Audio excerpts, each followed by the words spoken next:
hope lunch went okay. All right, good. All right, your next witness? Your Honor, we call Mr. John C. Depp. All right. If you could stand, sir.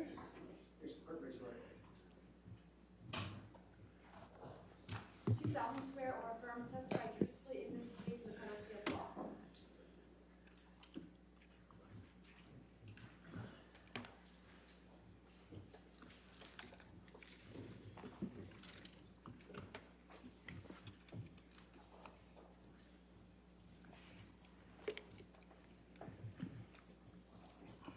Okay. All right, yes, ma'am.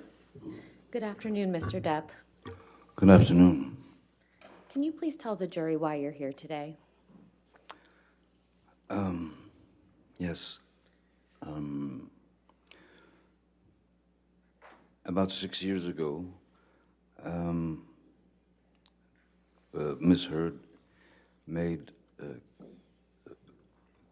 some quite heinous and disturbing,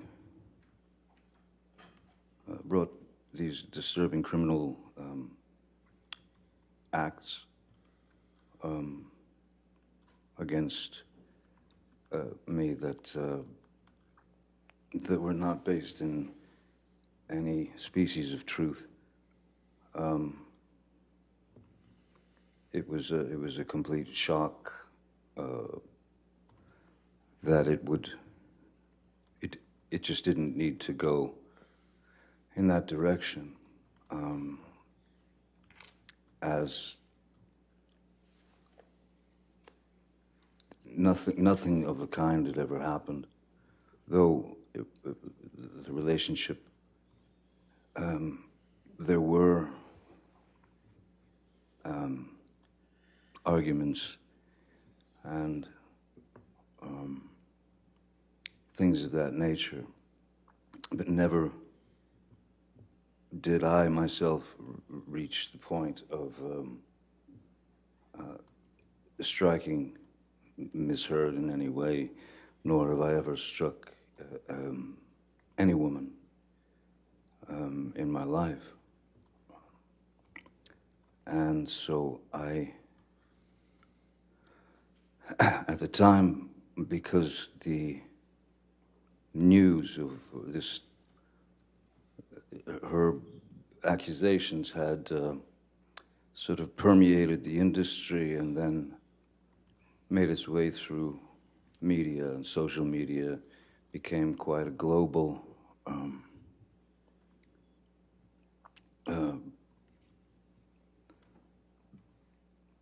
let's say, quote unquote, fact, if you will. And since I knew that there was no truth to it whatsoever, I felt it my responsibility to stand up not only for myself in that instance, but stand up for my children, who at the time were 14 and 16, and so they were in high school, and I thought it was diabolical that my children would have to go to school and have their friends or people in the school approach them with the infamous People magazine cover with Ms. Heard with a dark bruise on her face. And then it just kept,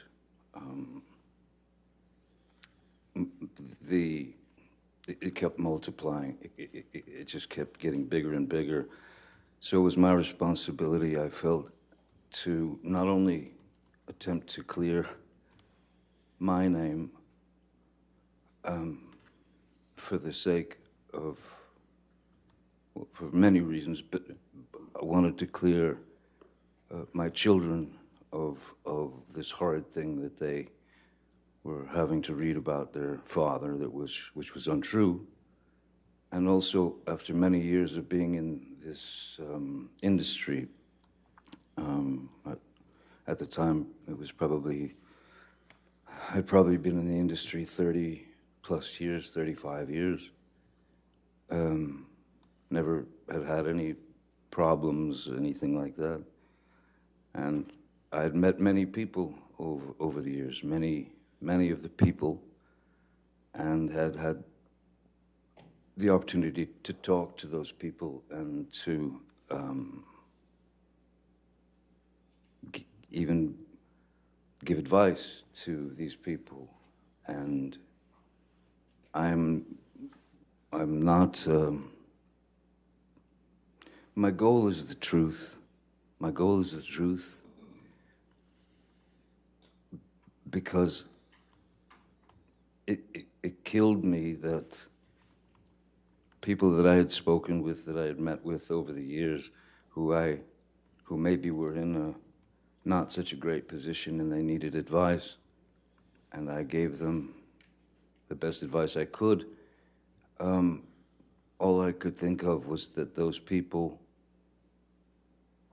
would think that I was a fraud and that I had lied to them.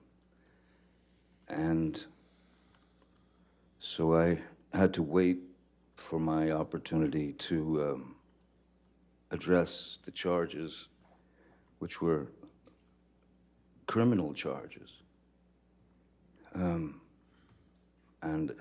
they just weren't true. So I felt the responsibility of clearing the record as the only way that I could get to the point where I could speak has really taken this full 6 years. And it's been 6 years of trying times. It's very strange when one day you're Cinderella, so to speak, and then in 0.6 seconds you're Quasimodo. And I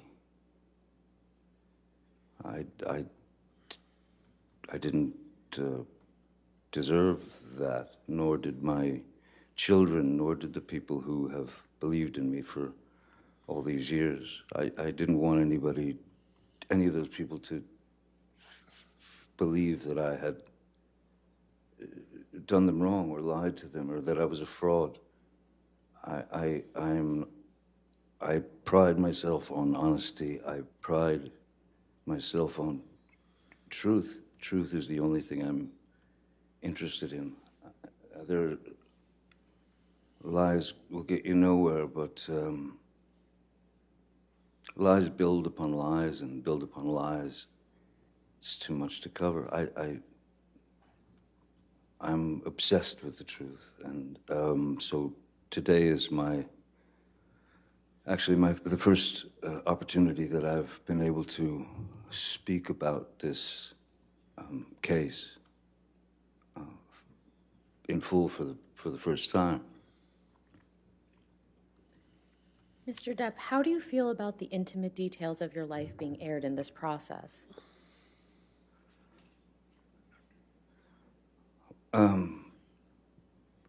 As a father, raising kids, when they were very, very little, it was important to me, very important to me, to try to shield my children as much as possible from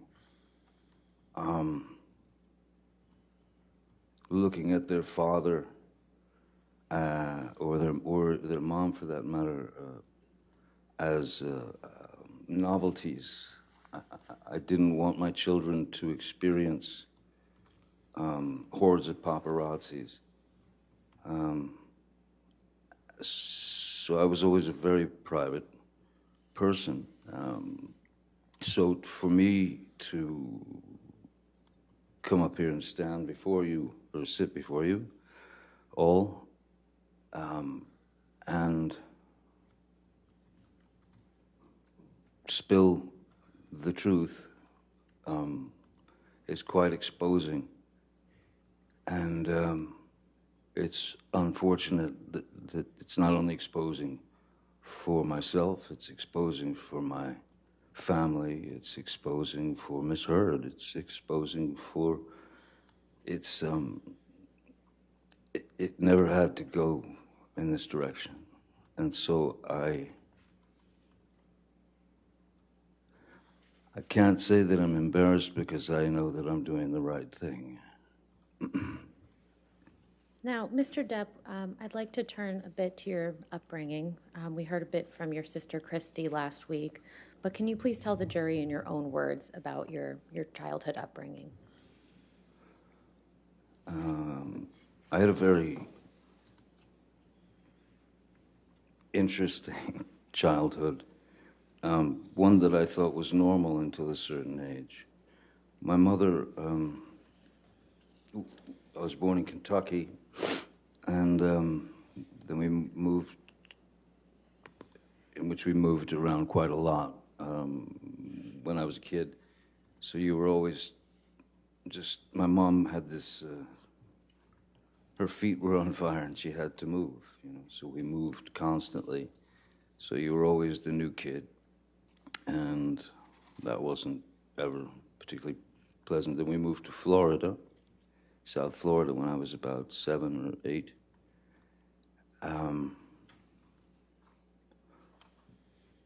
And again, moved several times. But my mother was quite unpredictable. She was very unpredictable. She was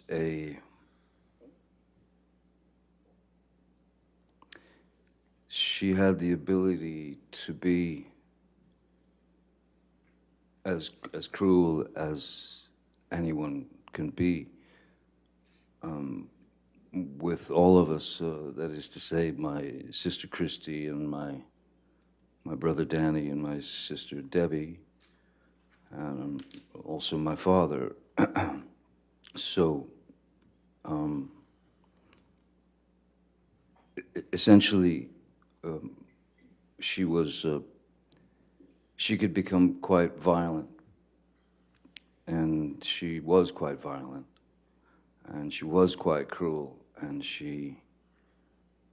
and though there was physical abuse, certainly, which could be in the form of an ashtray being flung at you, you know, it hits you in the head, or you'd get beat with a high-heel shoe or a telephone or whatever's handy. So in our house, we were never exposed to any type of safety or security. The only thing that one could do, really,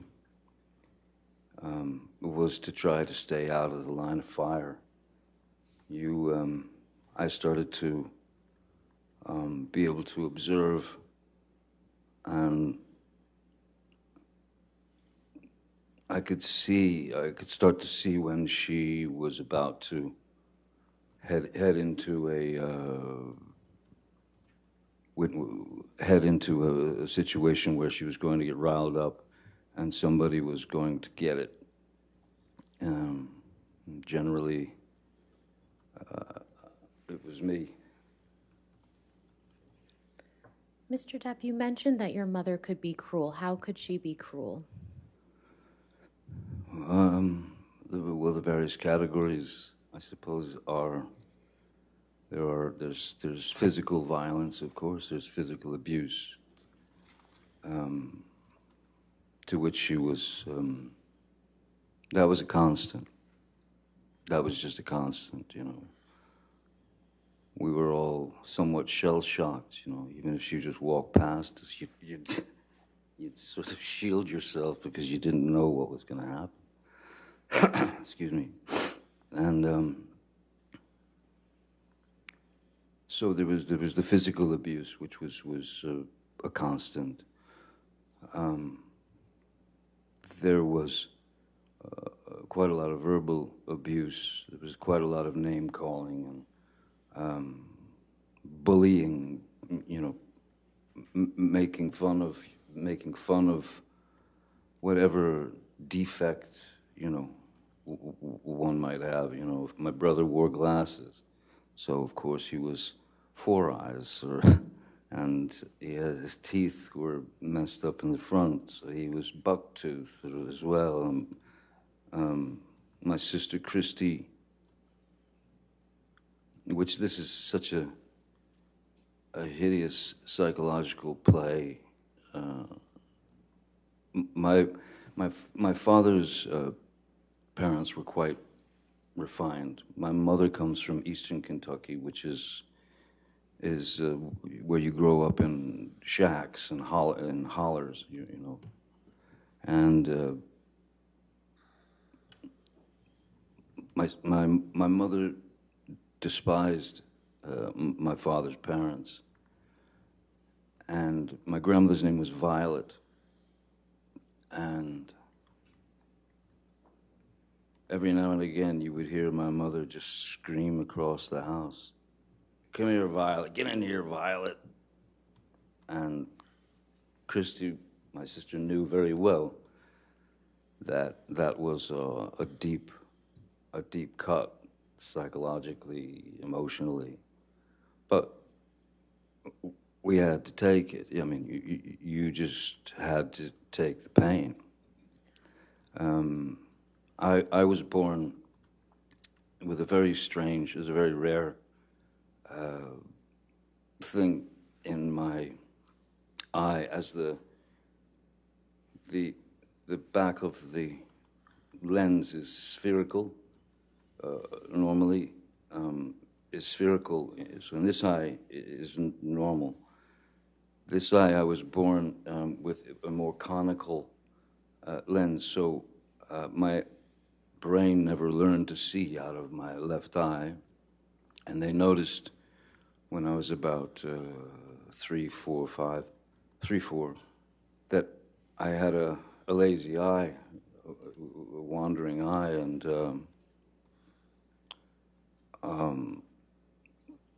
she would call me cockeye, one eye,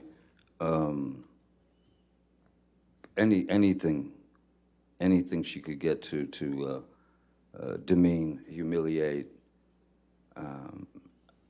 I even had to wear an eye patch on my good eye to strengthen my bad eye, so that it would cease to wander. It was exercising the muscles of the eye, though the brain had never learned to see. So I still, my vision in my left eye is, I'm legally blind in my left eye. But so yeah, the verbal abuse, the psychological abuse was almost worse than the beatings, because the beatings were just physical pain, and the physical pain you learn to deal with, you learn to accept it, you learn to deal with it. But the psychological and emotional abuse, that's what kind of tore us up, I think. What about your father? What was he like? My father was a very kind man. In fact, my father's still alive. He's a very kind man. He's a very quiet man. In fact, he's very shy. Not a confrontational person in any way. And when Betty Sue, my mother, would go off on a tangent toward my father, and of course in front of the kids it was no matter to her. He would he would, he amazingly remained very, very stoic, and never, as she was rationing him with horrible things, he stood there and just looked at her while she delivered the pain, and he swallowed it. He took it. There was never one moment, never a moment when my father lost control and attacked my mother or hit my mother or even said a bad thing to my mother. The things that I witnessed were, there were a couple of times when it got too far, that I could see his eyes welling up as he was staring at her, saying nothing. And then the most that he would do is he would punch a wall. I once saw him punch a wall and shatter his hand because it wasn't drywall. It was proper concrete and steel wire and rebar and things of that nature. And but still, never touched her, never argued with her. He remained a gentleman, and to me, as a 5-year-old boy, I kept thinking to myself, I kept wondering why does he take it? How does he take this? And why doesn't he leave her? But he didn't, you know. He was able to maintain his calm and his composure. He was able to maintain his relationship with his children. He was a good man. He is a good man. You mentioned that you saw your father punch a wall. How many times did you witness that? I mean, out of, I couldn't count the amount of fights that they had, but I know that I've seen my father strike a wall 2 or 3 times tops. Once when he broke his hand, but yeah, 2-3 times at tops, you know. Was your father ever abusive to you or any of your siblings? No, my father was not an abusive man. At the same time, my father was also, to some degree, at the mercy of Betty Sue, because if he argued with what she wanted done, that would just turn into another barrage of hatred towards him.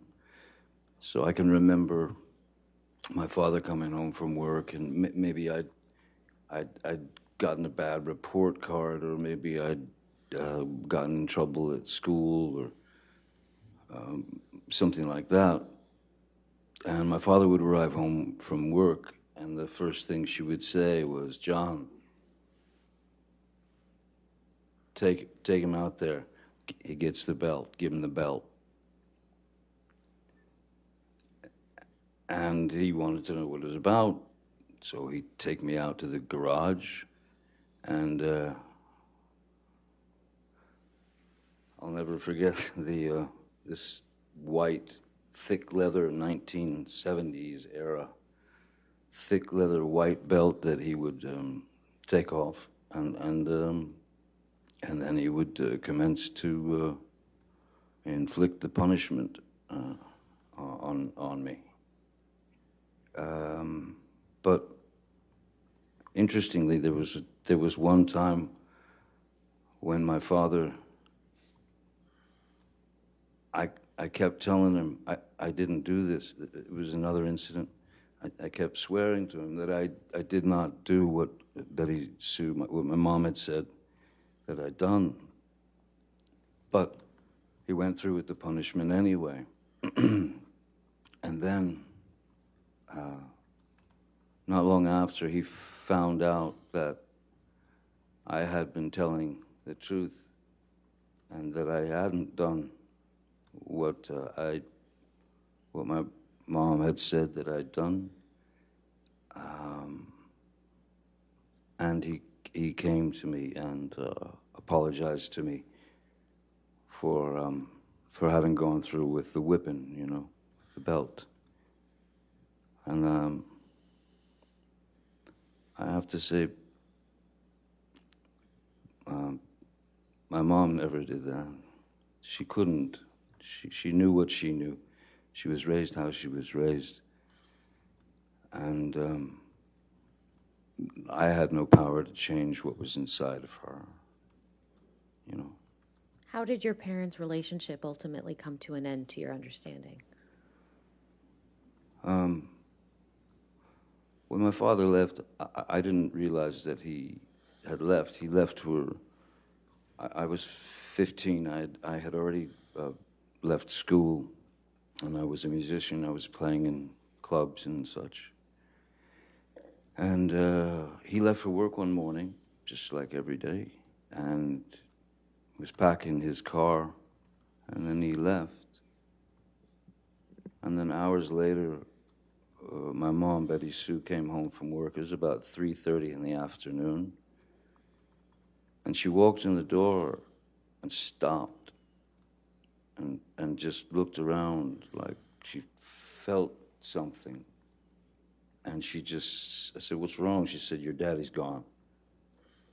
I said, "Well, yeah, I seen him leave for work this morning." She said, No, he's gone. And she ran into their bedroom and into their closet, and I followed her, and she opened the door, and there was his rack of clothing and all his belongings were gone. And she was quite upset. And I took her car and drove to my father's work, and I sat down in front of him at 15, and I said, "Listen, seems as though somebody stole all your clothes out of the closet." And he said, yeah. He said, "I'm done. I can't do it anymore. I can't live it anymore. You're the man. You're the man now." And those words didn't quite sit well with me. I didn't feel like I was ready to hear those words. But that's what I got. Then my mom went into a very, very dark place, a very deep, dark depression, as you can imagine. And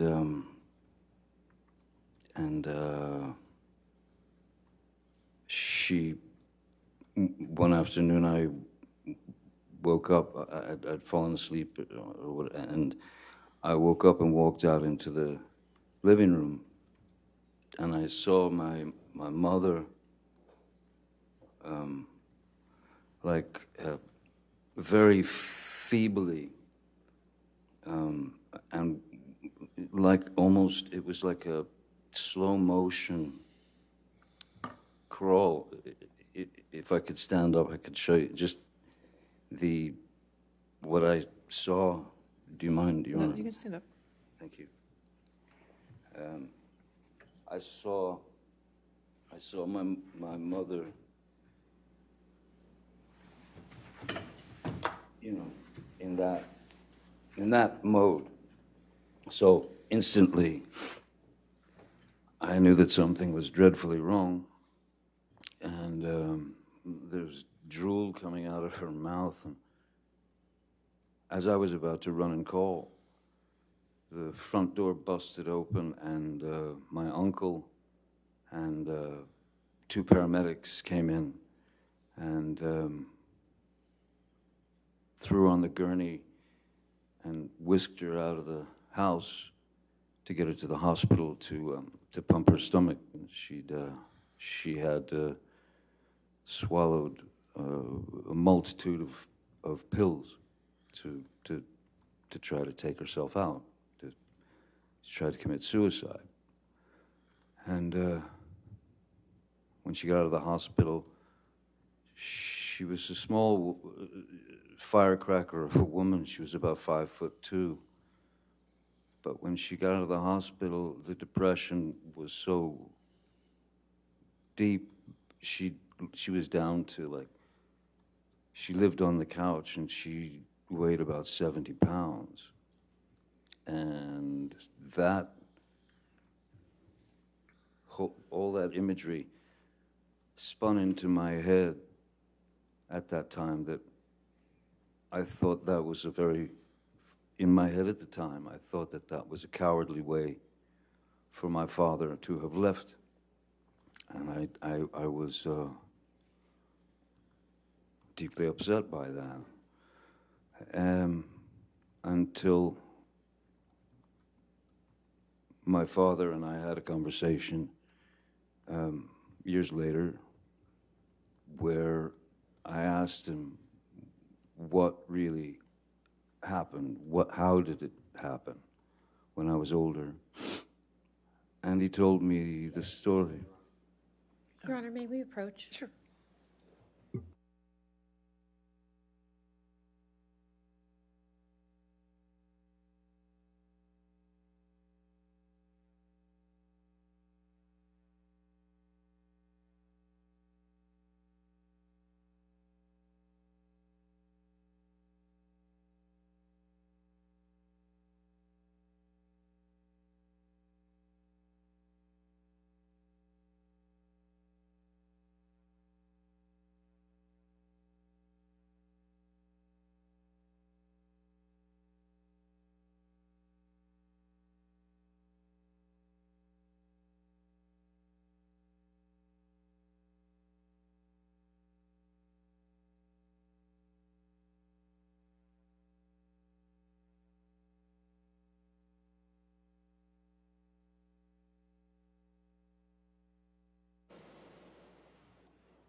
Mr. Depp, how did you feel about your father when he left?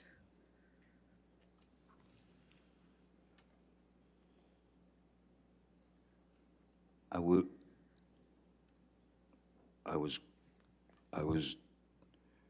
was very disappointed in him, because I started to believe that his exit was sneaky, cowardly. He didn't, when he said goodbye to me, when he left for work that morning, he just said goodbye, goodbye, Bob. And I went, see you later, Pop. That was it. Until I learned the truth from him.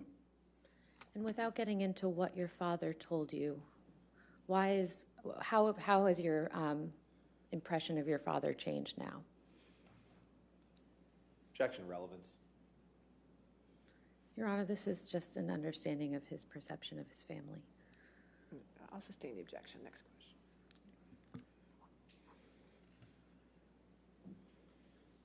Mr. Depp, what have you learned from your experience in your childhood and observing your father in your childhood?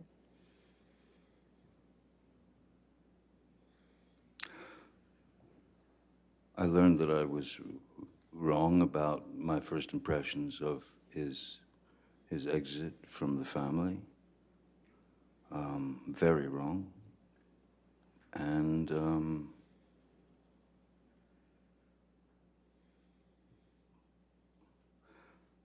I'll tell you one thing that I learned that was one of the best lessons I believe I've ever learned in my life, ever could learn in my life, was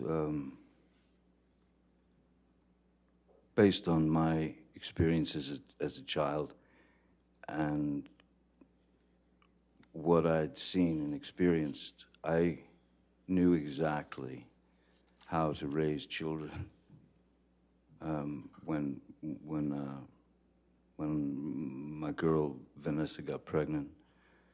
I knew exactly how to raise children, which was to do the opposite of what they did, of what Betty Sue did.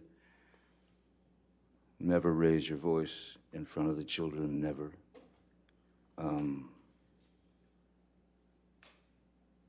Screaming out the word no to them. I never wanted to tell my kids no.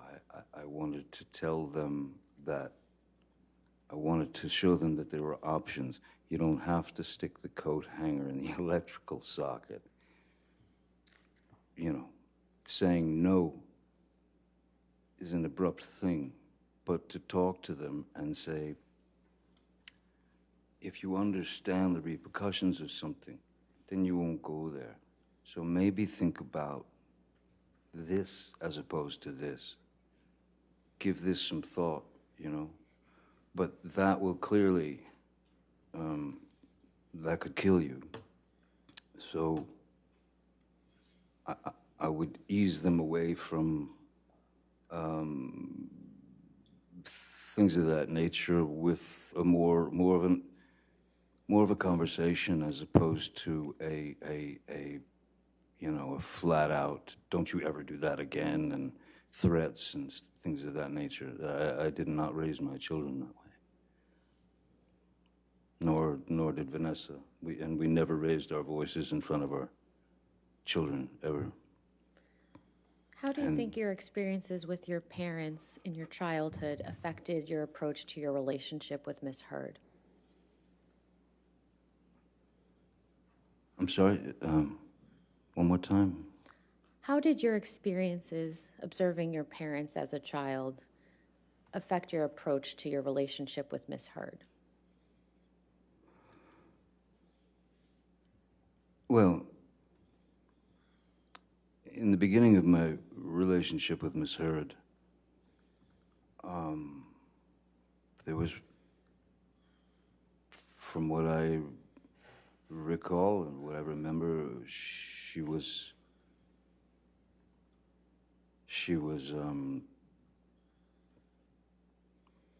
it was as if she was too good to be true.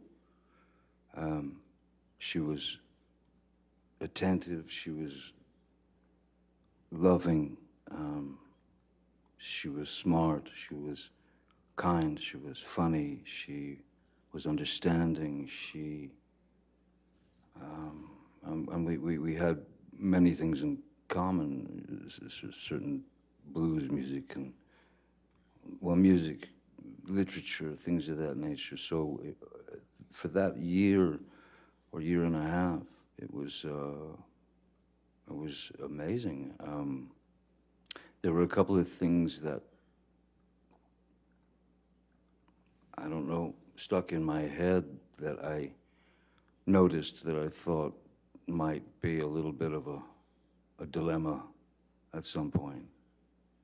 For example, I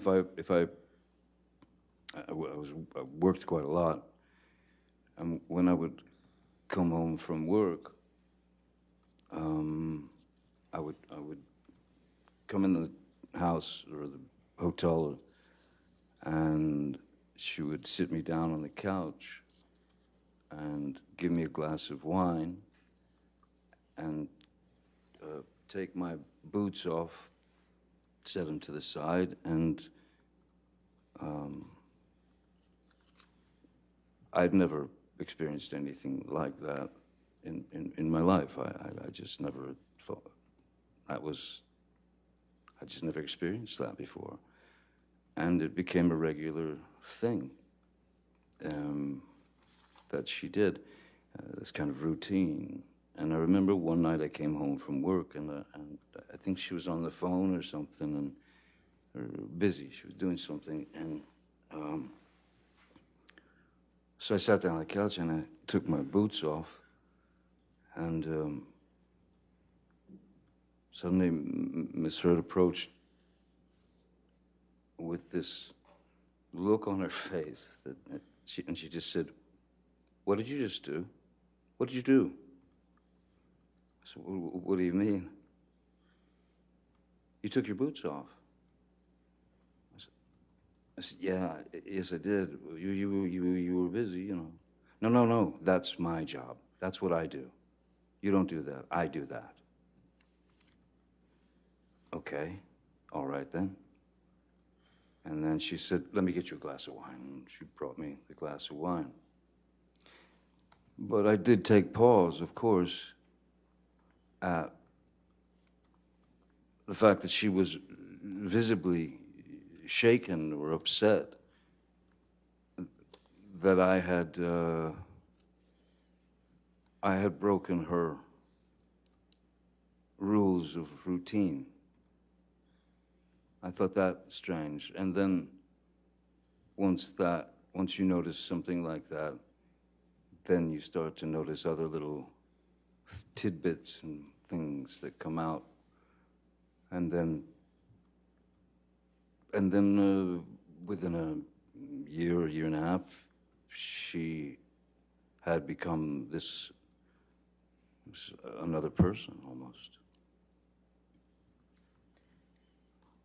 Mr. Depp, we're going to talk about Ms. Heard in a couple minutes, but I'd like to first talk about your career in Hollywood. And so could you please tell the jury how you ended up acting in the first place? I ended up acting by accident.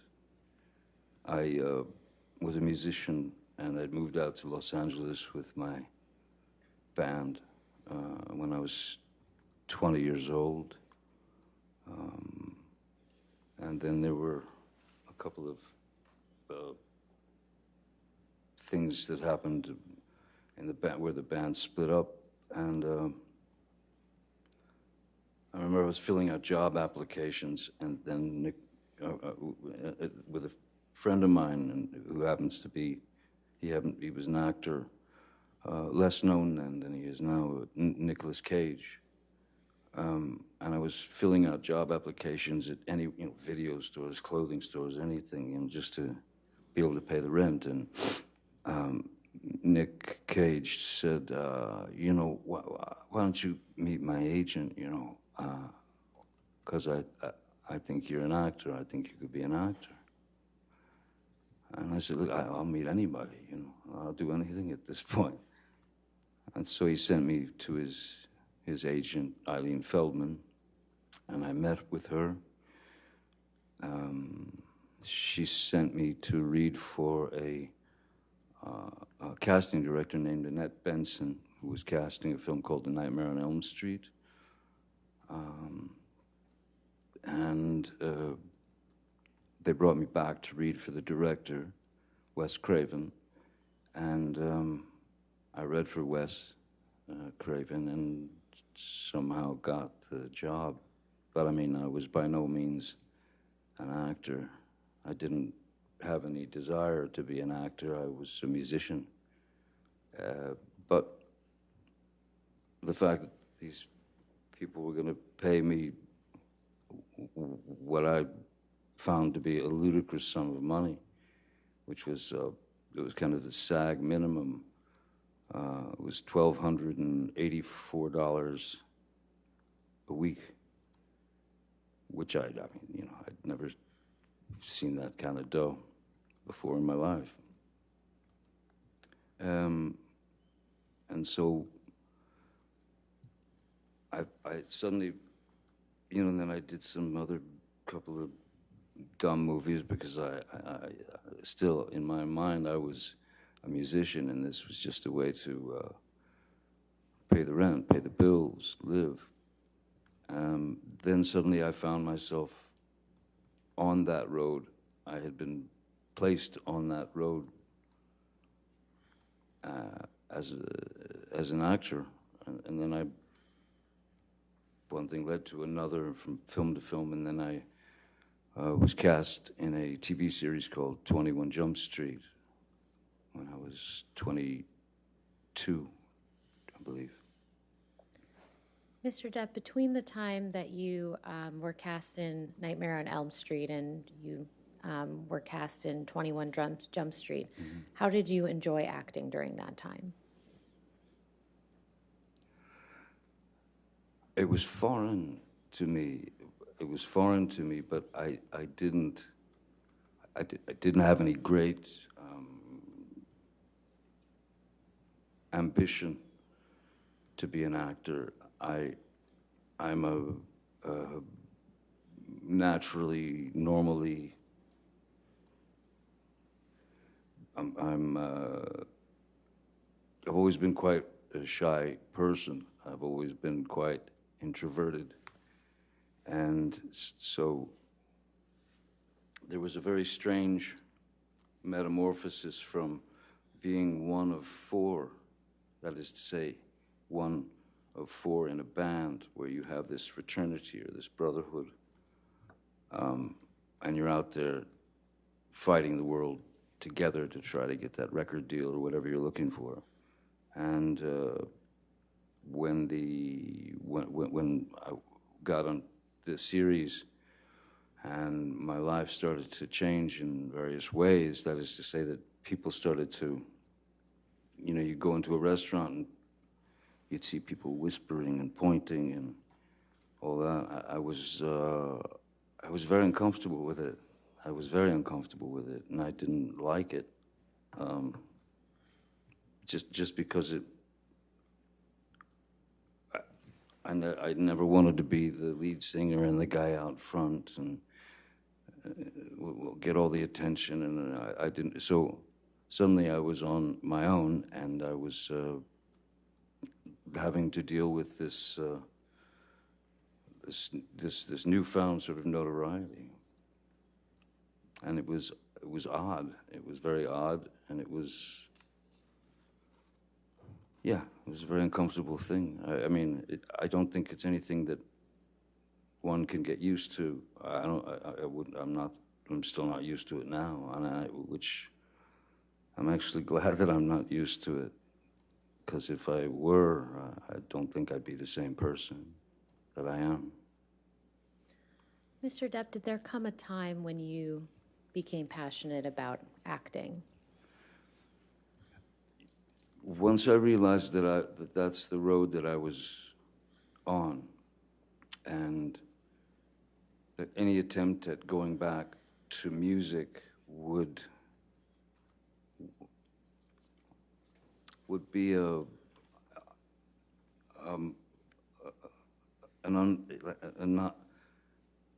would have been. I hated the idea that since the television series had come out and I had been exposed as this character or this actor, I had to realize in my own mind and heart that there was no going back to music, because I didn't want to, I didn't want to use whatever amount of success that I had attained from the TV series and that sort of thing. I didn't want to use that to influence,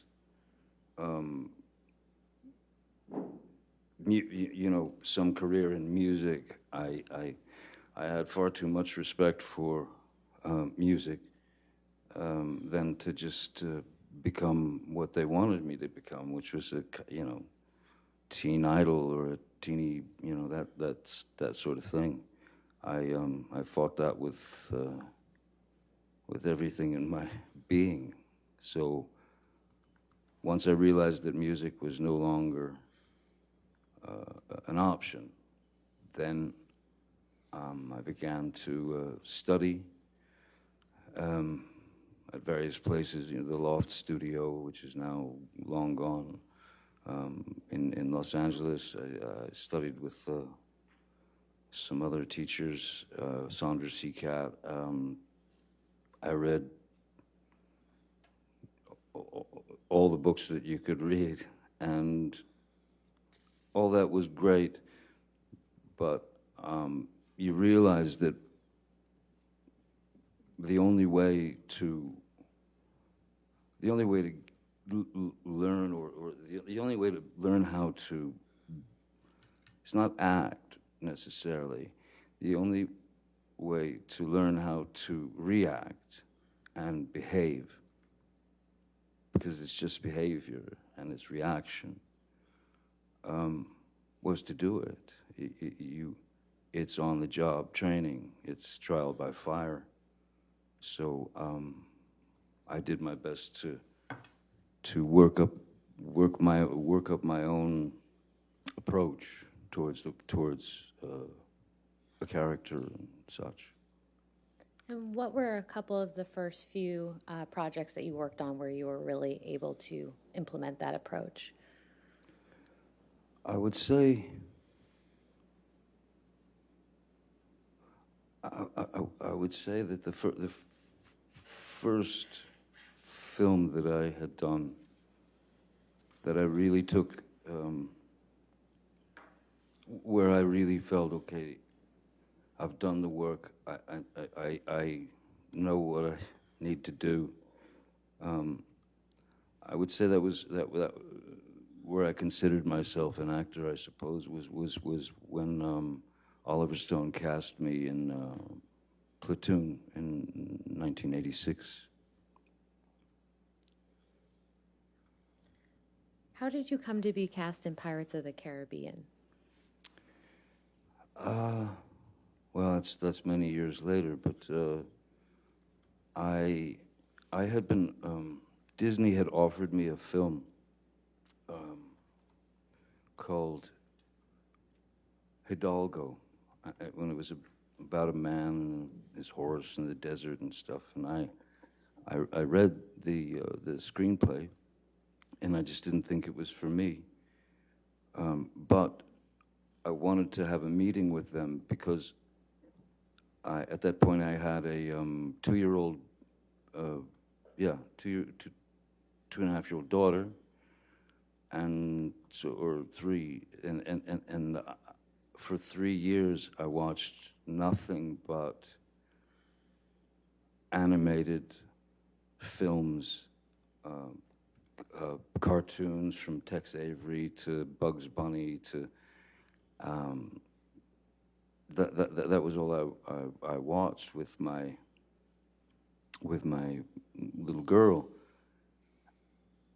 and I received the screenplay for Pirates, and it was I somehow in my mind I saw this opportunity, like a way to mesh characters like cartoon characters.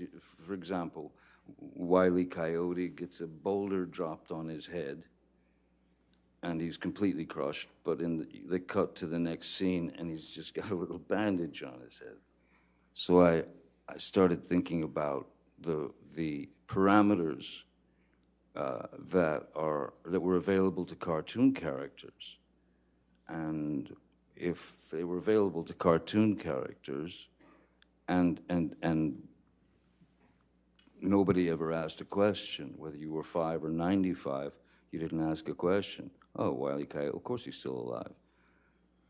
So I tried to incorporate these kind of ideas into the character of Captain Jack Sparrow, so that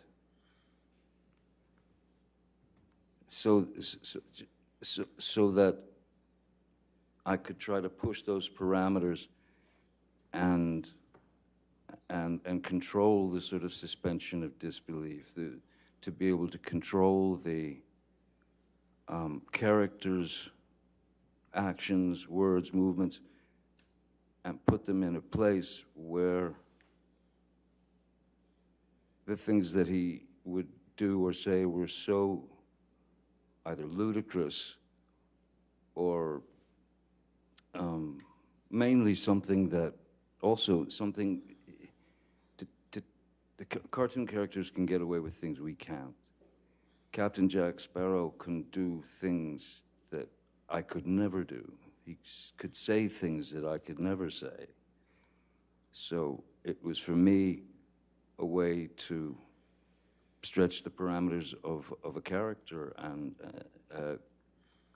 and take a risk in doing that. But if it panned out, and I felt I was on a pretty good mission. If it panned out, I thought that it might be a character who would be accepted by 5-year-olds and 45-year-olds and 65-year-olds and 85-year-olds, and in the same way that Bugs Bunny is, You mentioned that, believed. you mentioned that you received the script. When was that? I'm sorry?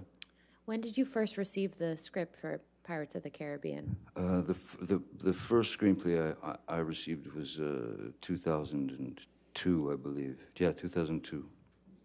And what did you think of that script when you received it?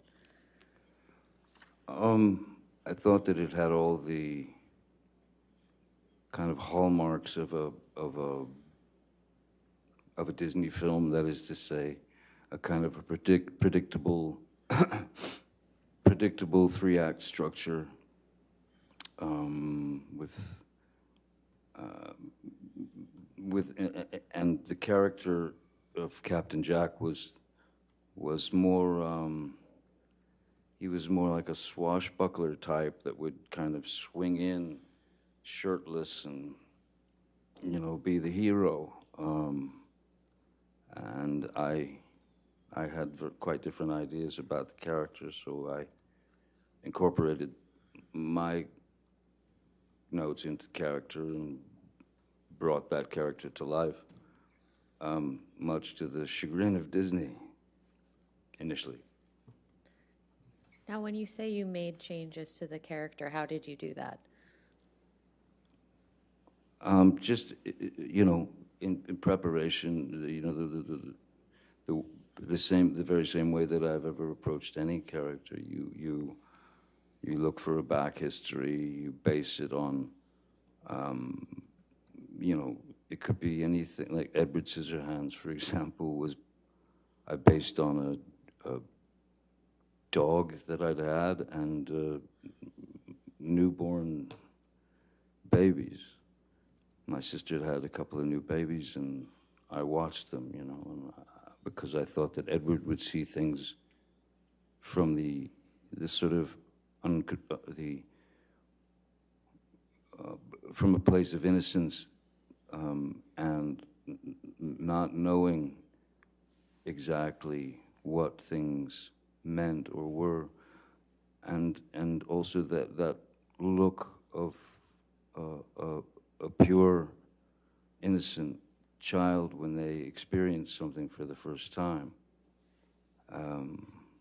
Those were the two main ingredients that I thought would serve the character. And with Captain Jack, again, the cartoons, the Pepe Le Pew. It's like making a soup. It's ingredients. It's just ingredients. There's some Pepe Le Pew in there. There's some Keith Richards in there. There's a bit of I figured this is a guy who's been on the sea for the majority of his life. Quite possibly his brains may have been scrambled a bit by the sun. And also I thought that he'd been on the sea for so long that he had his sea legs, but when he got on land, he just didn't have his land legs. So he could never quite stand still. How did the film ultimately turn out in your view? I didn't see it. But I believe that the film did pretty well, apparently, and they wanted to keep going, making more. And I was fine to do that, there's great freedom in being able to, it's not like you become that person, but if you know that character, to the degree that I did, because he was not what the writers wrote, so they really weren't able to write for him. So once you know a character better than the writers, that's when you have to be true to the character and add your words, add the rewrites. I was, yeah, no, I believed in the character wholeheartedly, and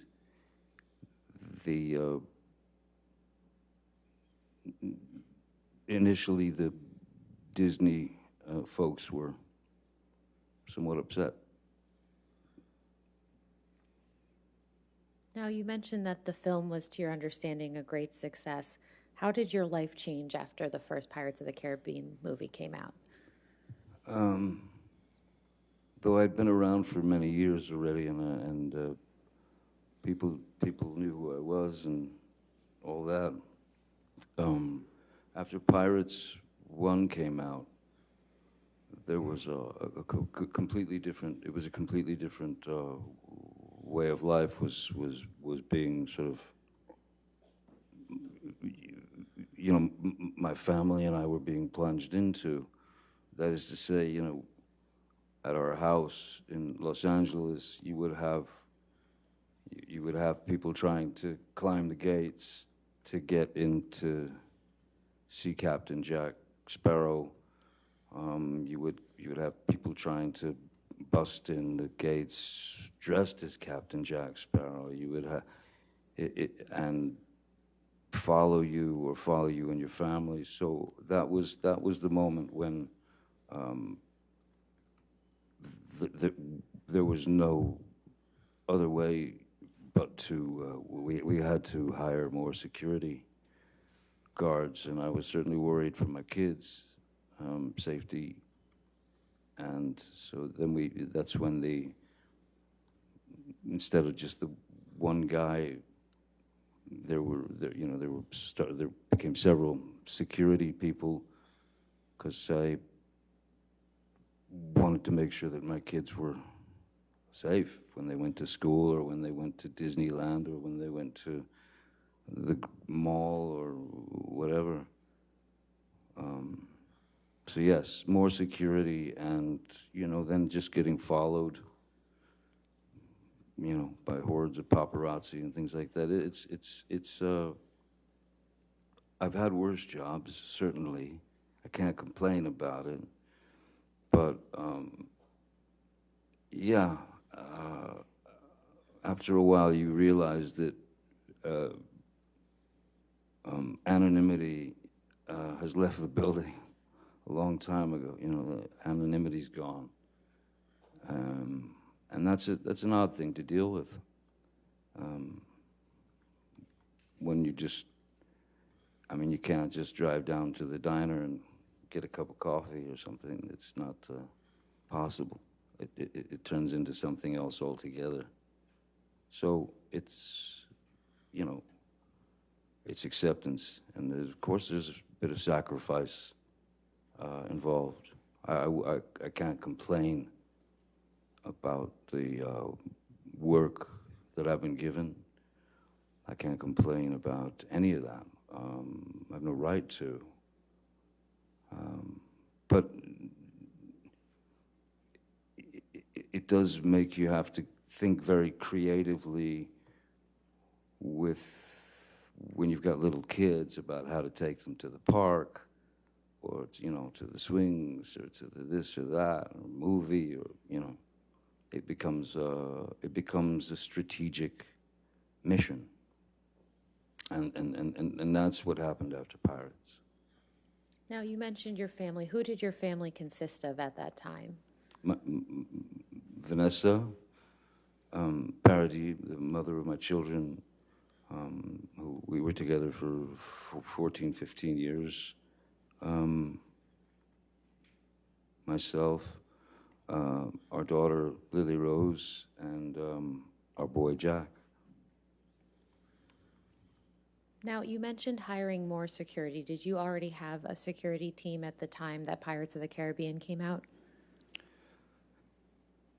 Yes, because there'd been more films prior to that. I mean, a number of films prior to that. So,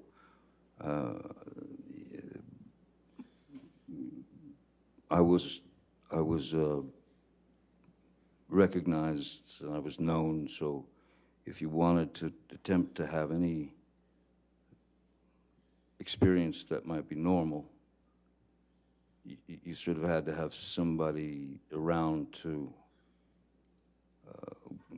get you out of a squirrely situation should it arise. So I had security prior to that for who would travel with myself and my family. But not like, when I was at work, back then I didn't have security at work so much, not before Pirates. Pirates was really that was the thing that everything, it all turned around. It all just went weird. So how did your security team change after Pirates of the Caribbean came out? Well, like I said, with anything, it had become more strategic, and you had to have more guys or gals, because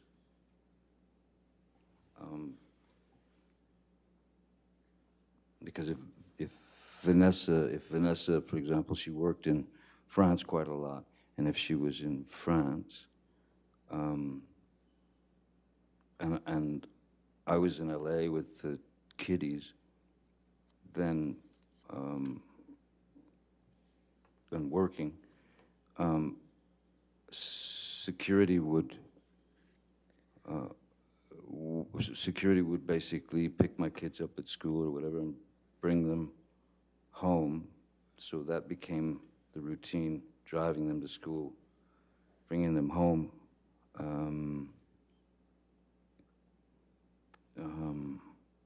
So yeah, and then if I went somewhere, it just, the security guards kind of multiplied because you needed to protect your street, your house, your kids. Endless. So after Pirates of the Caribbean, who has been on your security team? Jerry Judge was with me for, oh boy, over 20 years. Jerry Judge we've mentioned it before. It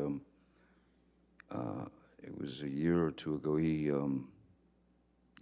Jerry would go on film sets with me. He would do reconnaissance missions. That is to say, he would go to a country before we would go there, make sure all the hotel rooms were all taken care of and such. Or when I went on tour with, say, the Hollywood Vampires, which is a band that I played with, he would come on the road with me with another security guard.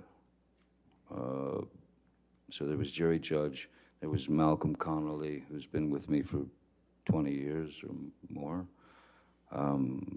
Leonard Damian, Sean Bett, Travis McGivern, Mark Gibbs. I mean, there are a few. Are all of these security personnel still with you today? Jerry has gone on to somewhere else. Jerry passed away from cancer, so Jerry made his exit. But the majority of I believe all of those fellows are still with me, yes. When did Mr. Judge pass away? I believe it was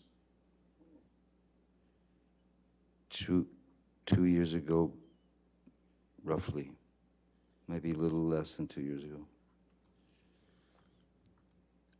Now I'd like to go through a couple of the names that you just mentioned.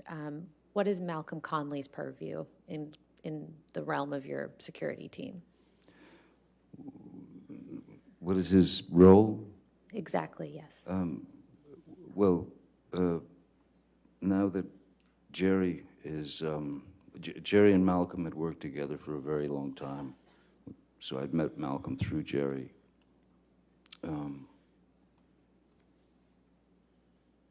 After Jerry's passing, Malcolm obviously took over for Jerry, and so he took on extra responsibilities. He would have to make sure that there was someone on the ground wherever we were going that had done their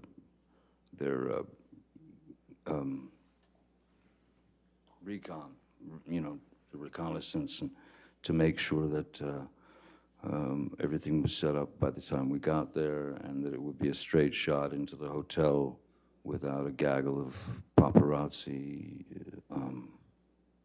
You didn't have to walk through 50 screaming, hollering photographers. So you'd go in through a garage door and through a slippery kitchen, and then you were taken to your room, where you stayed. When did Malcolm Conley join your team? Malcolm had joined. Jerry brought him on, so Malcolm has been with me for over 20 years now. And in those 20 years, how often have you physically been present with Malcolm? With Malcolm? Yes. Endless, countless, all over the world. Everywhere. Los Angeles, Japan, Serbia, films, tour. Malcolm was my, he when we were on the Vampires tour in Europe, throughout Europe, and Malcolm was on the bus with me. We lived on the bus together, basically. How often is Malcolm in LA with you? It depends if there's or if there was a larger premiere, where where it had to be worked out so that it didn't turn into a chaotic or dangerous event, because sometimes between you and the people there are these barriers, and sometimes the professional photographers or the professional autograph people will surge forward, and in the front rows of behind these barriers, you have little kids and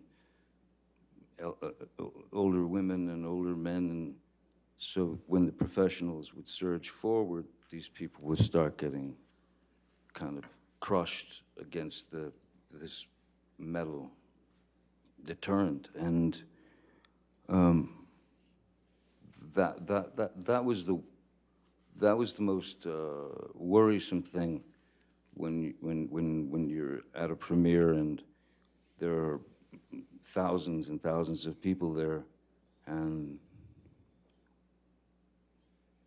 I've always called it running the gauntlet. Essentially what it is that people are there to say hi and to support the film or the cast or whatever. So I've always gone out and signed for those people. I've always gone out and signed for all or as many as I possibly could. To the point of sometimes Jerry Judge would literally pick me up off the ground to make me stop signing. take me away.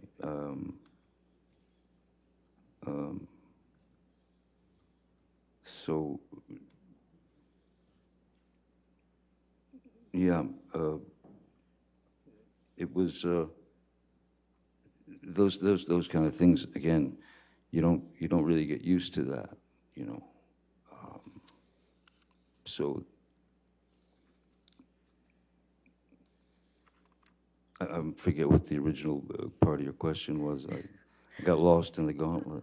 I'll move on. What about Sean Bett? How long is? You want to go ahead and take a break now? Would that be okay for afternoon That's break? fine. That's Let's- fine. Why don't we go ahead and do that? Ladies and gentlemen, we'll go ahead and take our afternoon break. Please we'll take 15 minutes. Do not discuss the case and do not do any outside research, okay? Thank you.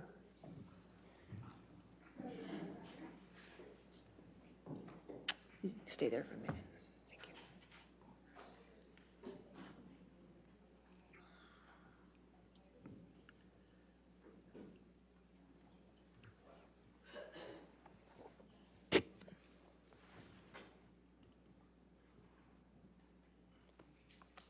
All right. Sir, just a reminder, since you're on the witness stand now, you cannot discuss your testimony with anybody to include your attorneys, okay? All right, and let's come back, I guess we can come back at 3:35. Is that okay for everybody? Okay, we'll take a recess. Thank you. Thank you.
we ready for the jury? Yes.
All right.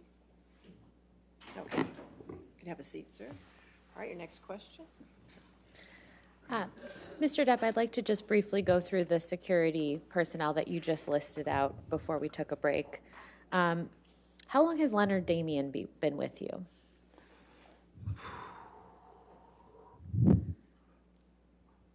My kids are now 20, 23. Leonard Damien's been with me, I believe, roughly the same time as Mr. Bett, somewhere in the neighborhood of 16, 17 years. Yeah, I can't be precise, but they were very young. My children were very young when they joined the team, which was really after Pirates was released in 2003, the first. Now, you mentioned your children. What is Mr. Damien's role with respect to your children's security? Excuse me? You mentioned your children Yes. with respect to Leonard Damien. Is his role in connection with your children's security? Yes, very much so. Leonard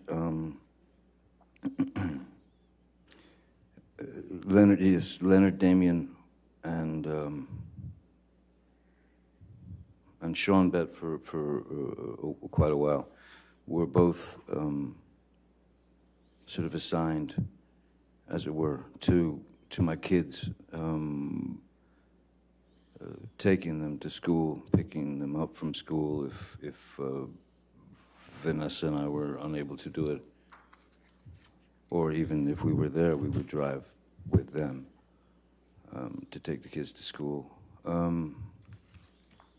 And over the years, obviously, your children, my children have taken quite a shine to them, and they've become like another set of parents in a way. And how long has Travis McGivern been with you? Travis, I believe, a little bit less than that. I believe.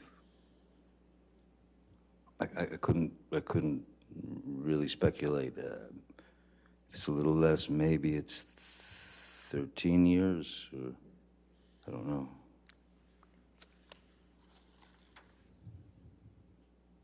Now, you mentioned that you had to bring on additional security after Pirates of the Caribbean.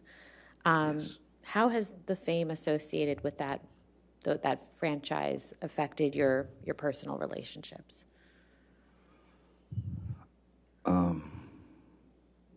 Again, I would never complain about the repercussions, let's say, or the repercussions of the success of that film.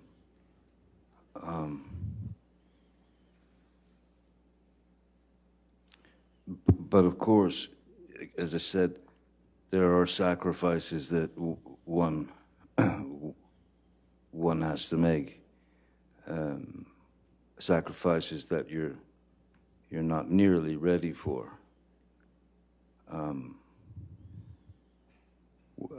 just simply when you check into when you go to a town or you go on a press tour or something and you're staying in a hotel, people stay in hotels all the time. I stay in a hotel. We've found that it's just a lot easier if I stay put in a hotel and not kind of,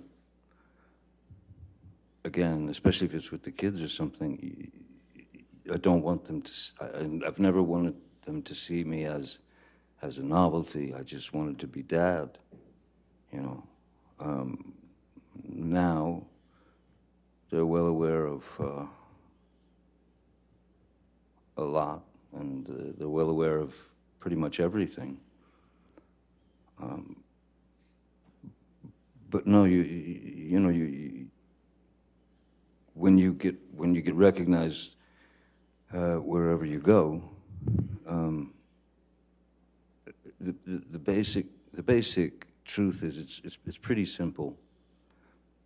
People are generally kind and curious, and if they've grown up with you in their living room, from a television series or from various films that they've seen, there's nothing menacing about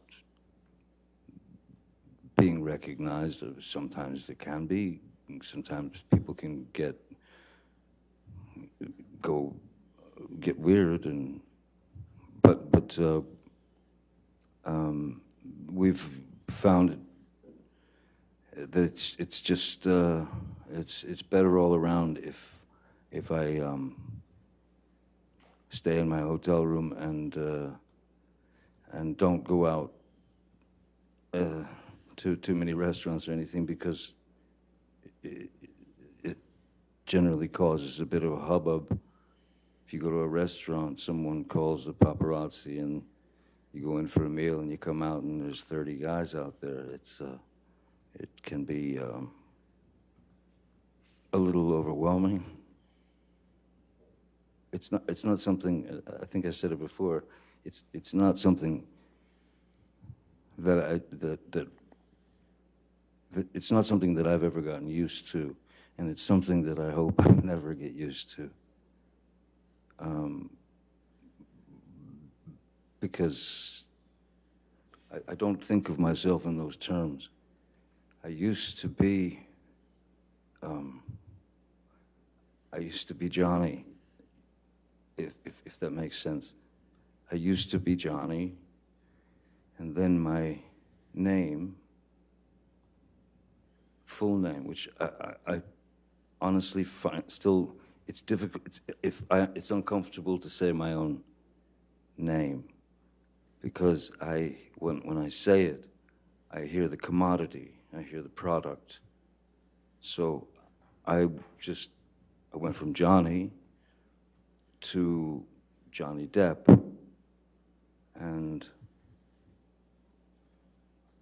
then that name, with that name, Johnny Depp, and some image was cultivated. Certainly not by me, but the media, especially in those days, they must label you. They have to give you a label. And labels are one of the things that I've fought vigorously with regard to my work. I never wanted to be the poster boy. I never wanted to be the. I don't have, I'm not built with that kind of hubris. I don't have that kind of confidence. I can do virtually anything playing a character. I can become the character in my work, and that character may be able to spit out 100 words a minute, but me, myself, Johnny, I cannot. So therein lies the difference, you know. Mr. Depp, other than acting, what other artistic pursuits do you have that may be a little less known to the general public? Well, I've remained a musician. I've been a musician. I started playing the guitar when I was 12 years old, and that saved my life because I locked myself into in my bedroom at the age of 12, listening to records, moving the needle back, and then learning that piece, and then learning it again. So, so much so that I don't remember. I have no memory of going through puberty. I was just playing the guitar. I was obsessed with my guitar. Any other artistic pursuits? I've always drawn since I was very small, since I was very little, and always enjoyed drawing, and then began to paint, and so there started learning about painting and trying to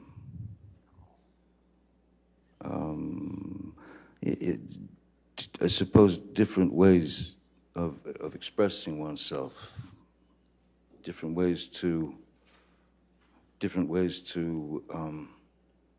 release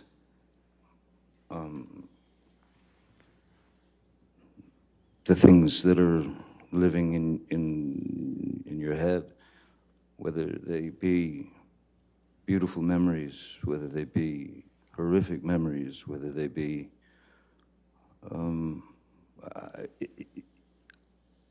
I have I need to create. It's a need. It's a.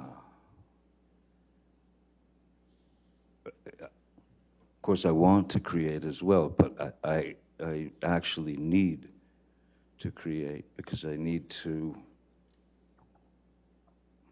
summon whatever it is that I need to summon, to whether that's within a film or a painting or a guitar note. All of those things should come from a place of an organic place, a place of truth. Because if they don't, well, then you're just lying, aren't you? Every bit of truth, a person doesn't have to say anything on film. What's important is what's behind the eyes.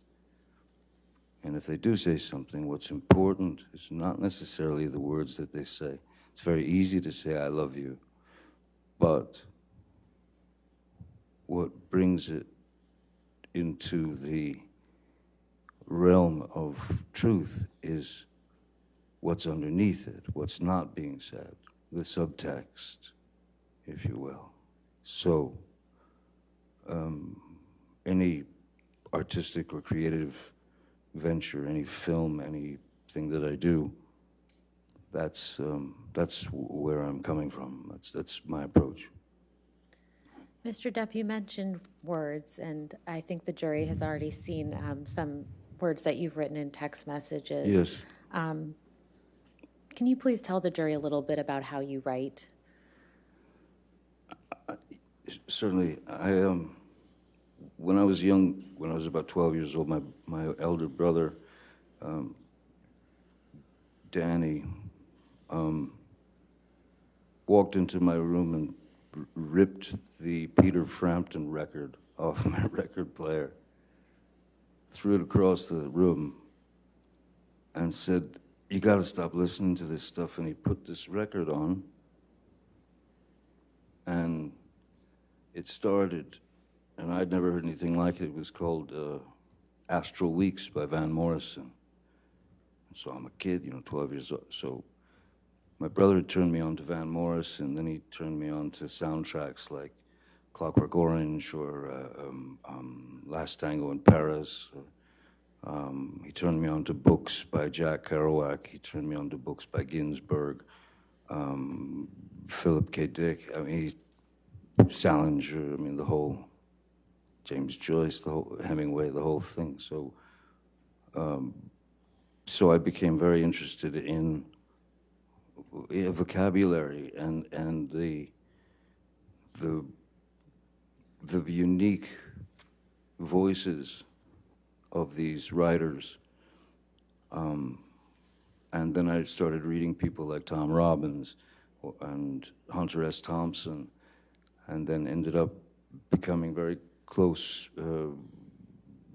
friends with Hunter Thompson for the last 10, 12 years of his life. And Hunter's writing, of course, because of the amount I spent, of time I spent with him, it has influenced my writing greatly. Hunter was known for inventing a thing called gonzo journalism, which is, it's the author putting himself in the situation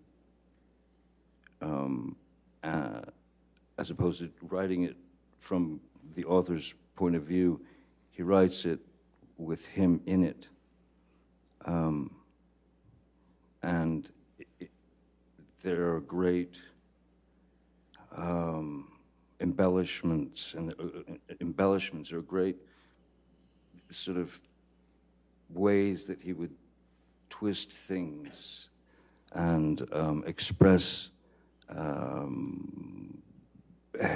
his feelings, and so he became a huge hero, of course, to me, and a great friend. In my texts and in my emails, or sometimes just even in my writing, you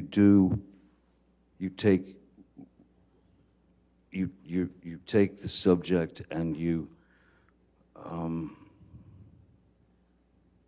try to express it in your own vernacular, and in that,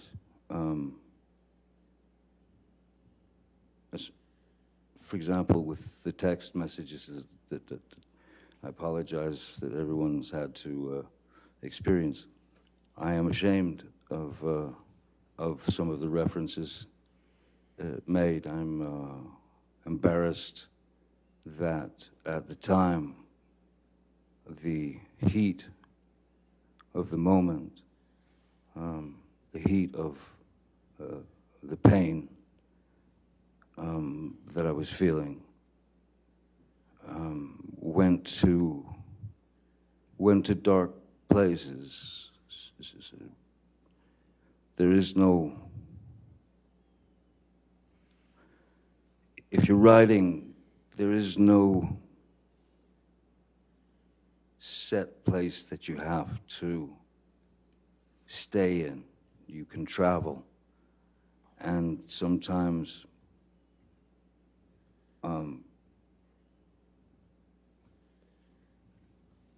pain has to be dealt with humor, and sometimes very dark humor. I grew up watching Monty Python, so yes, it can tend to get into dark humor. It can tend to get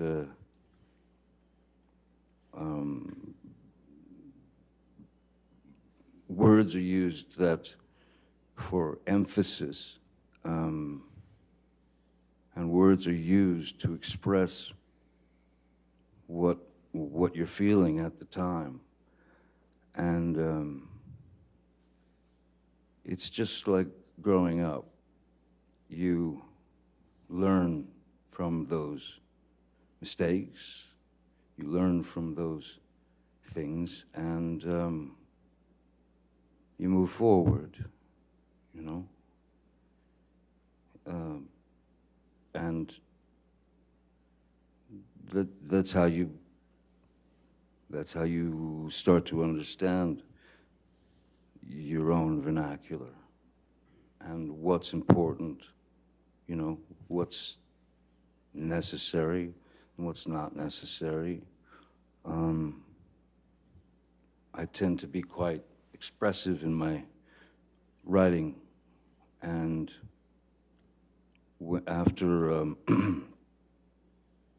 after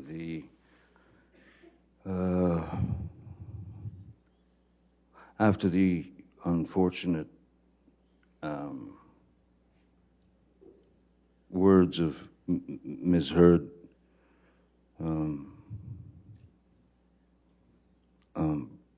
made their way into my heart and my head. Those are two very opposing things. So you're trying to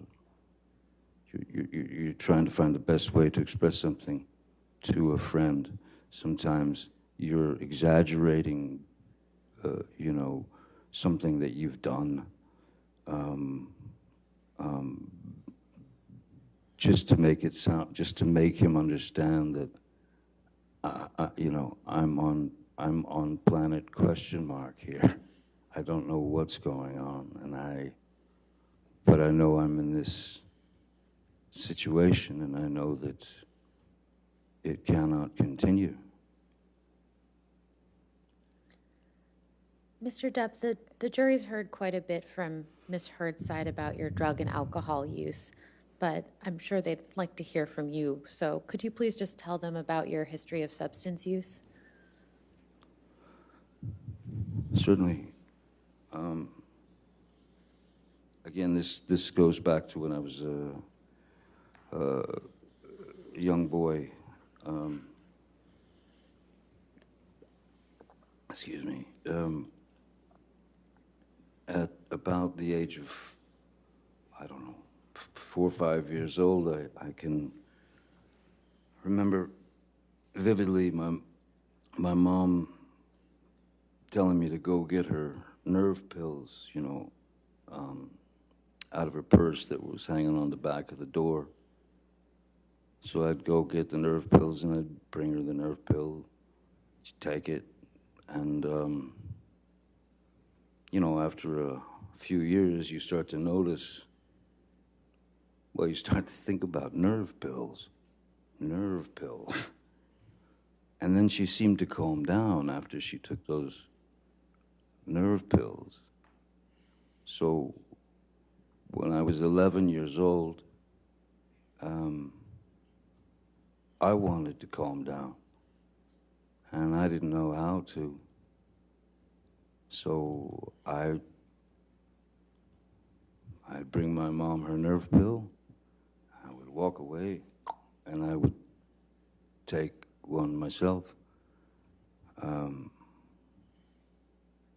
to escape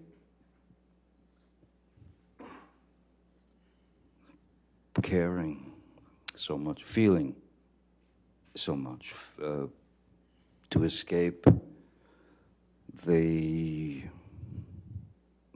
chaotic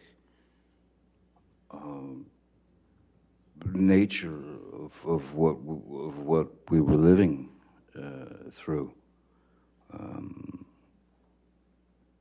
So that was the beginning when I realized that nerve pills calm the nerves. Pretty young age to do that. I can't say that I'm proud of admitting to that, but I have to say that I knew not what else to do. I knew nothing else that I could do. So as we were all growing up, there was always those kids who would say, let's party. Let's go party. I want to party. I've never used the word party in my life. I've never taken any substance for a party. I have taken these substances over the years, on and off, to numb myself of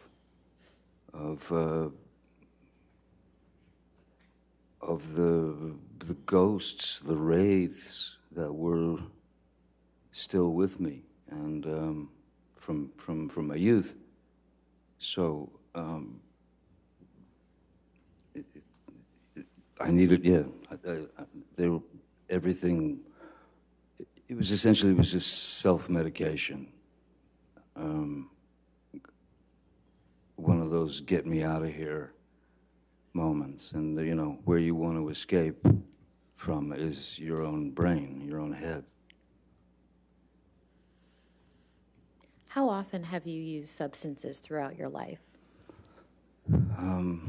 Having started with my mother's nerve pills at 11, of course, that's around the age that you're introduced to marijuana. You're introduced to, and also depending on where you're living and who you're associating with and who's around the neighborhood. I wasn't shy to try a substance to see if the effect of it would maybe even take a bit more of the edge off. So I started at 11, and I even mentioned this in an interview in TV Guide, if anyone remembers TV Guide, in 1989, where I was asked by the journalist why I believed that kids who were watching the show, 21 Jump Street, about police officers in school as undercover cops, but as students, I was asked why these kids or whoever should believe me or trust me or listen to me, and I said, look, I could, because I've experienced it, and I can tell them that there is no future in it, that there's nothing but a kind of a postponing of the inevitable. That one day you're going to have to face those feelings. One day you will meet those, let's call them demons from your youth. So I was straight up, open and honest at that time in a very, TV Guide was right at the register when you checked out at the grocery store. It was like the most popular thing, and it was a very straight little magazine. But I told them I'd pretty much done all the drugs that I was aware of by the time I was 15 years old, and which was true.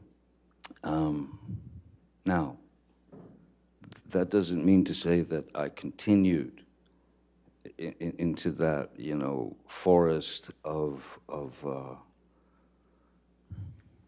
possibilities with regard to substances. I wasn't dropping acid every 5 minutes. I wasn't There were many years that I didn't touch a substance and no drugs. There were many years that I didn't have a drink. So as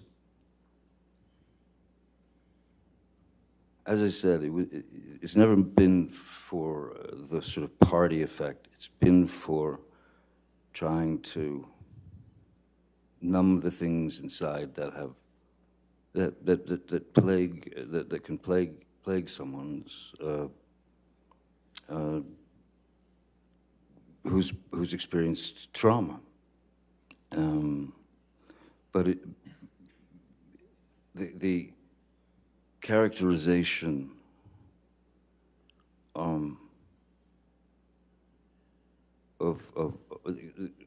the characterization of my substance, quote unquote, substance abuse that's been delivered by Ms. Heard is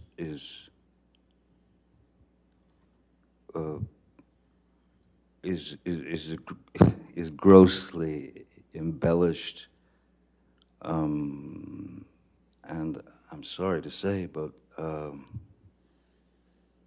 a lot of it is just plainly false. I think that it was easy. It was an easy.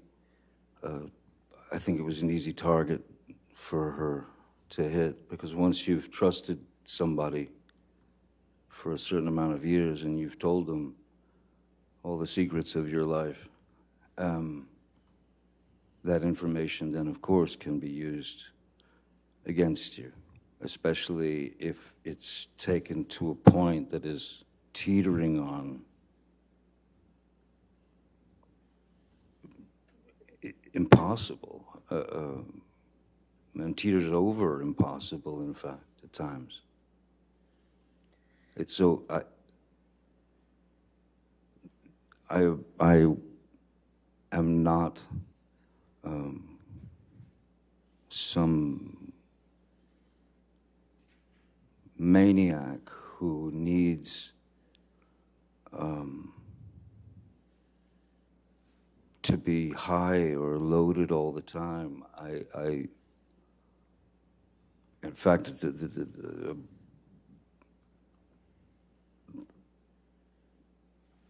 in Australia, from before Australia and in Australia, I had been off of alcohol for, I believe it was about 18 months. Mr. Depp, you've mentioned some periods of sobriety throughout your life. How many would you estimate you've had? Quite a number. You know, on various films, you see.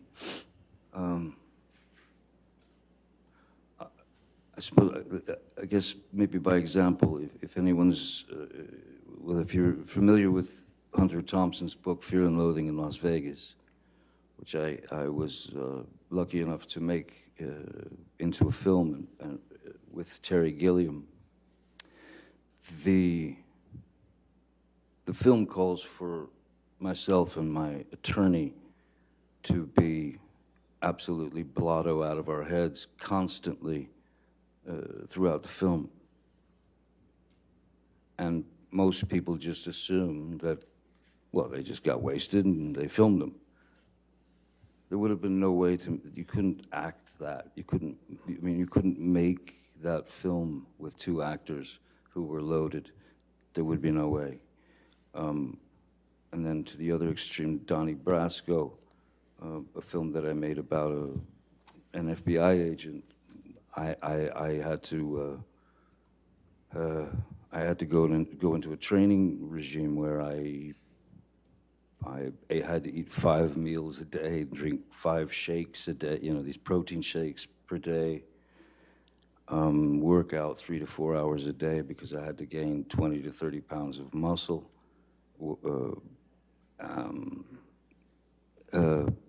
There was certainly no abuse of substances then. There's been no abuse of substances on film sets. There have been there's been no moments where I would have been considered out of control. Never. In fact, it's not been mentioned. I'm sure they don't want to mention it, but I remember that because when I was with Ms. Heard and her friends, and we were all drinking wine, and I smoking marijuana, they used to tease me because of what they said was a ludicrous tolerance, because I never appeared loaded or high or any of that.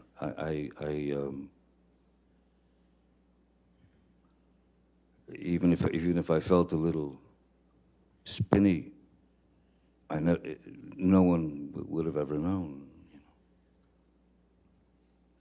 Mr. Depp, is there any substance that you've ever been addicted to?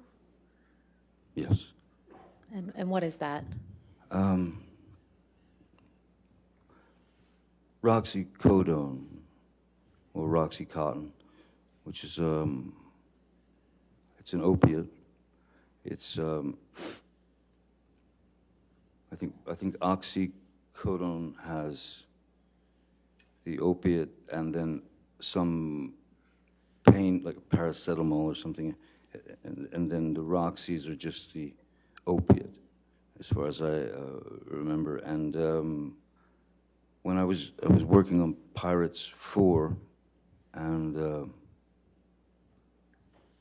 there was a scene in which I had to grab this large gold and red, stately gilt chair, pick it up and chuck it out this big giant window.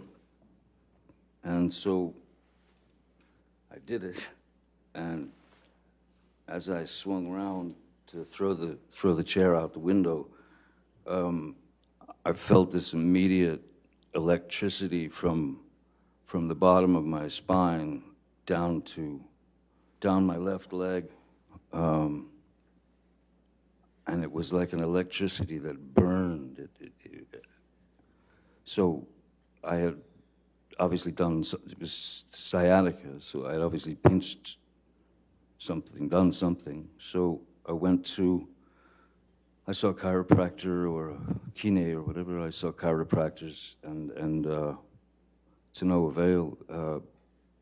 Then I saw a doctor, and the only pain medication that she recommended and prescribed to me was Roxycodone. And there was a part of me that was a little bit worried, just in the sense that I know I've witnessed friends and people over the years who've had problems with heroin, and I didn't want to get bit by that snake. And I started taking the Roxys, and I was bit by the snake. And then before you know it, that monkey is on your back to stay. And it's not like you take those pills to get high. You take them to, once the addiction has grabbed hold of you, you're not taking those pills to get high. You're taking those pills to get well, or to get better. Because if you're without the pill, your body will start to go into various you'll withdrawals. And so I was on the Roxy's for a number of years, 4 or 5 years, I think, maybe more, I don't know. But the key was that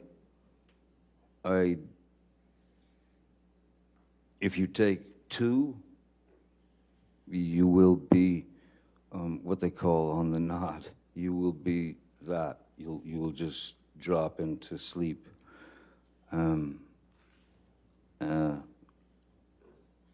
So yes, I didn't like being dependent on these pills. I didn't like being dependent on a drug that you'd take only so you wouldn't get withdrawals. That's what it becomes. It's like a junkie. The reason why so many, well, now there's a huge fentanyl problem, but the reason why junkies generally, why they end up overdosing, is because they're looking for the first high again. And you don't get that. You don't get your first high again. So what do? You up the stakes and you put more, you take more. And that's what makes that's what makes things go dark for them. Because they overestimated the amount that their body could tolerate, and they go blue and they die. So, yeah, didn't want that. Mr. Depp, do you have an estimate as to what year you started taking the opiates that you just described? When 2000, or excuse me, it was Pirates. Bless you. 4, I believe. Pirates 4. No, it was Pirates 4. Rob Marshall directed it. I don't know what year that was. Maybe. I actually don't. I have no idea what year that was. Was it before you were in a relationship with Miss Heard? Yes. I believe so. And you didn't detox, and you detoxed from those opiates during your relationship with Miss Heard. Is that right? Yes. Yeah, so of course, yes. So they must have, yeah, they did come around prior to my meeting Miss Heard. After you detoxed from the opiates, have you ever taken any opiates ever again? No, I can't. That's no. Once you've been bit, you'll be bit again. So no, even with my finger, I think that there was like Motrin 800, but no opiates. No, I have not taken an opiate since, and I won't unless I plan on going through the hell of the pure horror of detoxing, of coming off those drugs. No. Mr. Depp, I'd like to now turn to your relationship with Miss Heard. Can you please tell the jury how you met Miss Heard?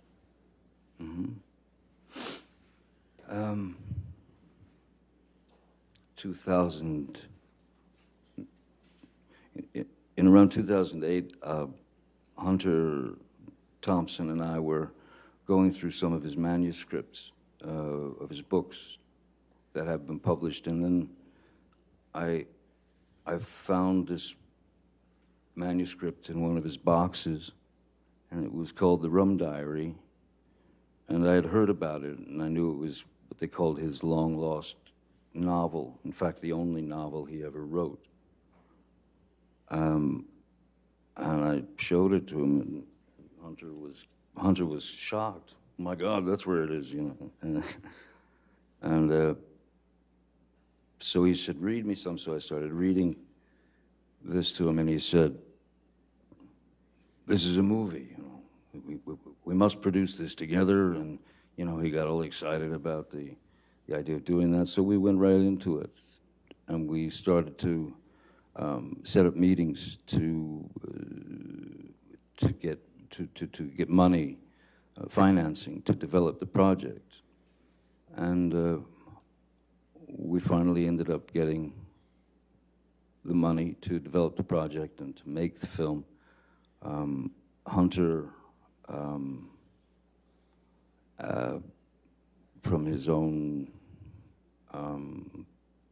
dilemmas in his life, committed suicide, but having had long talks with him, I knew every angle of the book, but I knew every angle of the film that he wanted, which was going to be a bit different than the book. And Bruce Robinson, who was a great writer-director, directed a film called With Nail and I and How to Get Ahead in Advertising, was the one director that Hunter and I talked about. And so I went to Bruce, who was a friend of mine, and I ripped him out of retirement because he never wanted to direct another film again. I pulled him out of retirement after 27 years, and he agreed to write the screenplay and direct the film. And we proceeded. During the auditioning process, Bruce was, before that, Hunter had very specific ideas of what these characters should be. Bruce had been auditioning girls or women for the role of Chenault in the film, and there were this sort of starlets that were up and coming, or there were some that were well known and things of that nature. But you know, one of the things that Hunter was very against was stunt casting. That is to say, put a bunch of very famous people in a movie and let them go, and then hope for the money in the end. So Bruce had asked me. He said he had been auditioning this one particular actress named Amber Heard. He said that he'd auditioned her 5 times, and he was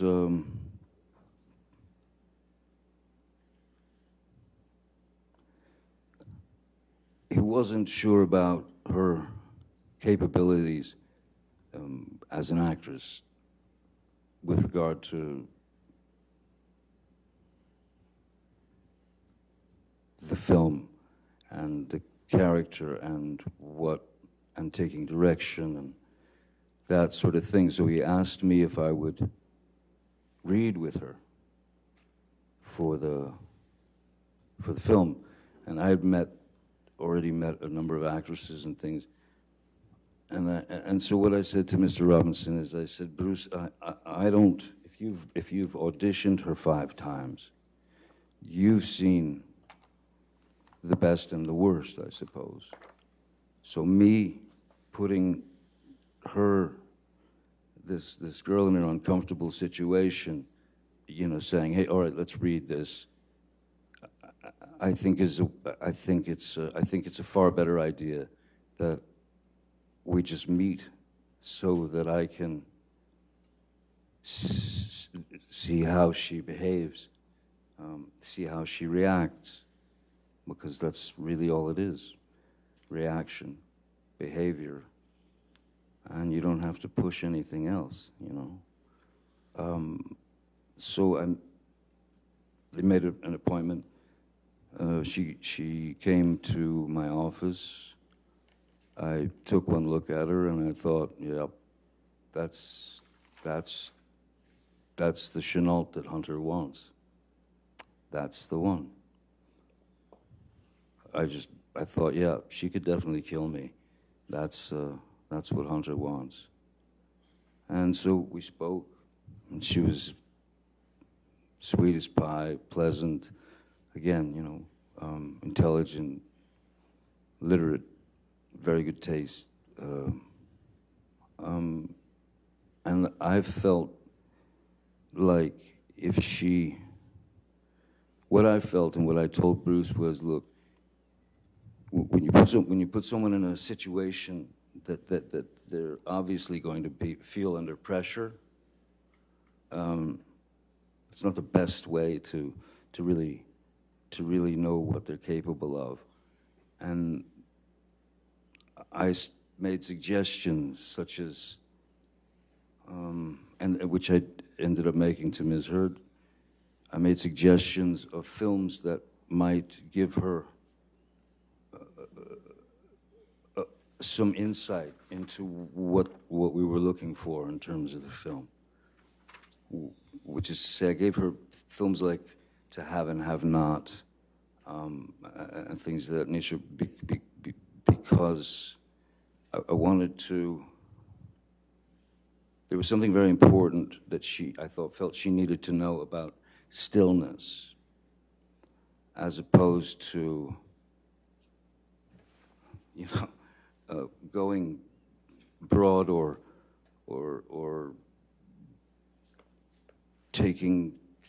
acting a little too much. So I felt like I could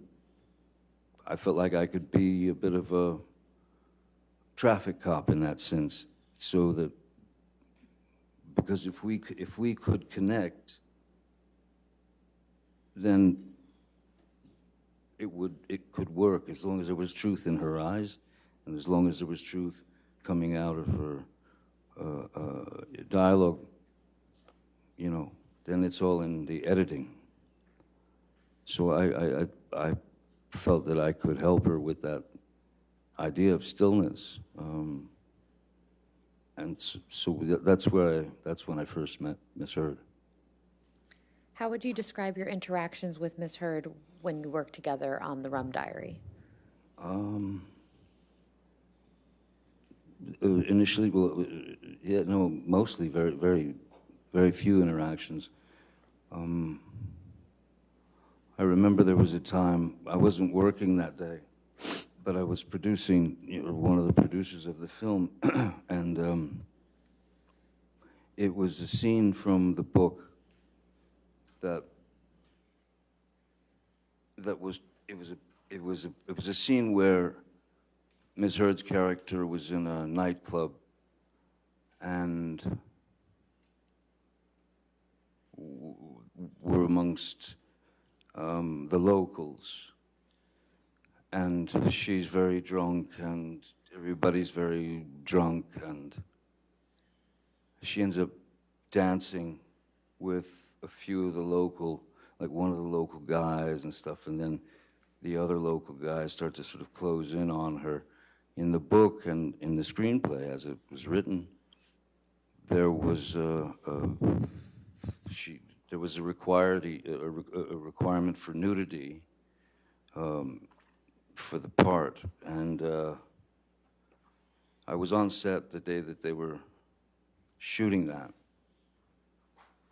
and as I was watching the crowd coming in on her, I realized, you know what? Because I would check on Ms. Heard and say, "Are you all right? Are you sure you're okay?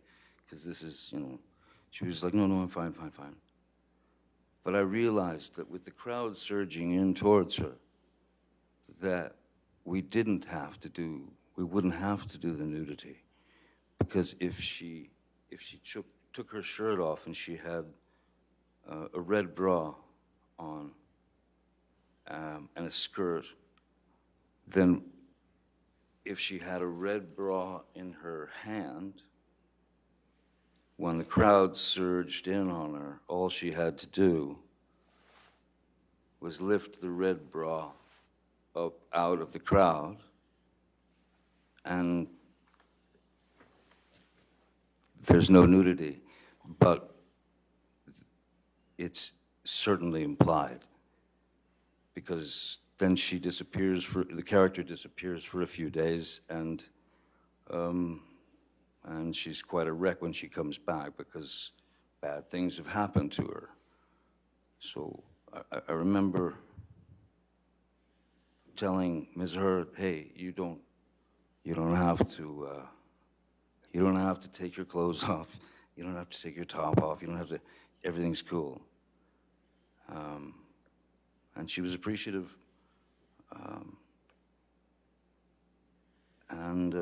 But other than that, we didn't really have much interaction until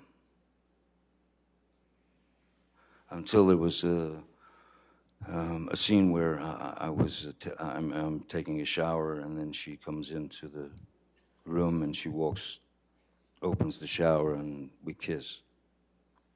And that moment was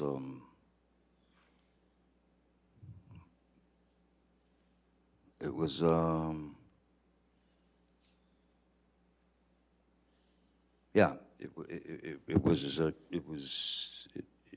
felt like something.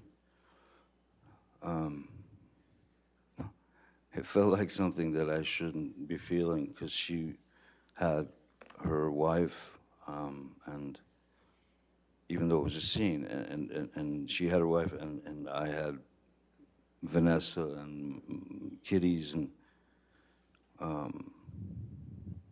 yeah. When would you say your romantic relationship with Miss Heard actually began, if not in that moment? Well, I think there was something in the kiss in the shower that was very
life, and my, for lack of my wife, we weren't married, but she was, of course, my wife, Vanessa. We had some not so great situations, you know. She was stuck in America. She wanted to go back to France. She wanted to have her life back. She's a well-known singer there.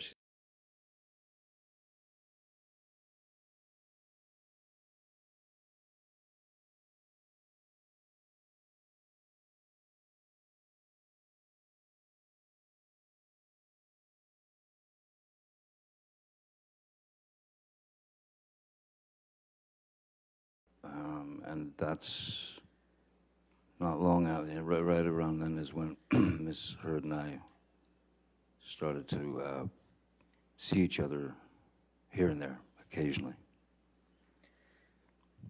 Between the end of the filming of The Rum Diary and the press junket, did you and Miss Heard communicate at any time in between?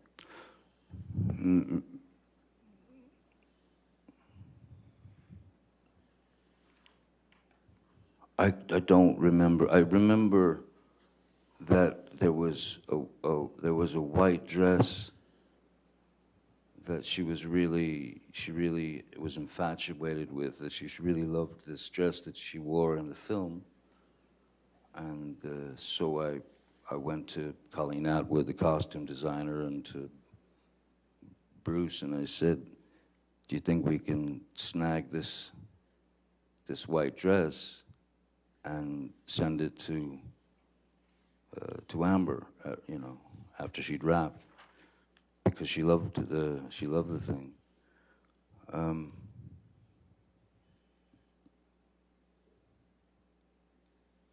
I remember talking to her, I think, then, but briefly.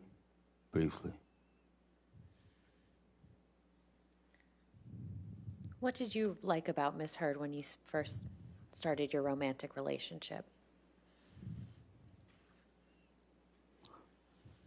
She seemed to be the she seemed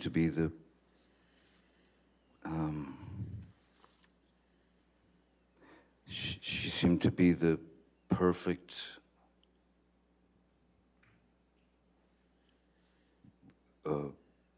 partner, in a sense, in my head and for me, because she, as I said, she seemed to be very knowledgeable about old obscure blues music that I listened to and really liked.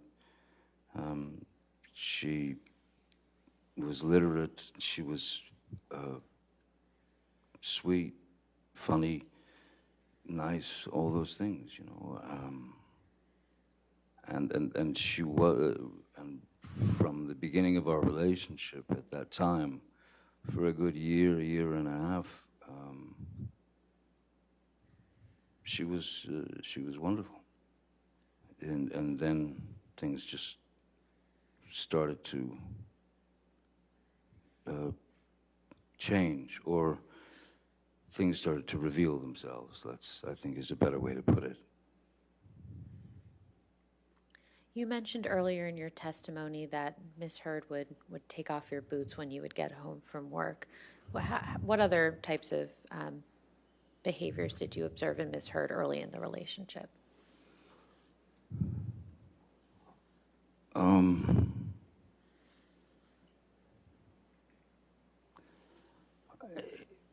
Little things that you would kind of, that it would just, you'd question in the back of your mind, you know, if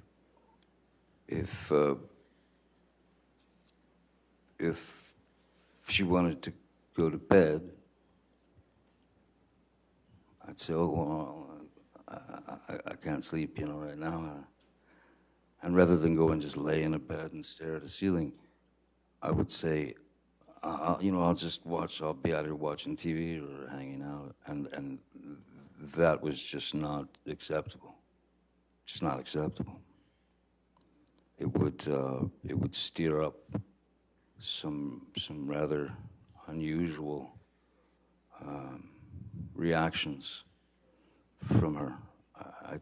I didn't understand why as a 50-something-year-old man, was not allowed to go to sleep when I wanted to, as opposed to when she wanted to. It started out with little things like that. And again, they just, they eventually, I suppose like anything, if they're allowed to continue, then they are allowed to grow. They're allowed to blossom into whatever they're going to become. What were you and Miss Heard's nicknames for each other? I called her Slim. Why is that? I called her Slim because of the film that I had given her to watch, like in terms of stillness, was Lauren Bacall and Humphrey Bogart. And I called her Slim, and she called me Steve, which was Lauren Bacall's and Humphrey Bogart's nicknames for each other in the film. That was their names in the film. And it wasn't lost on me the fact that there was an age difference, and that my God, when Humphrey Bogart and Lauren Bacall, that's when they met on that film, he was 45 years old and she was 19. And they stayed together until, well, for many years, until Bogart passed away. So, yeah, there was a kind of a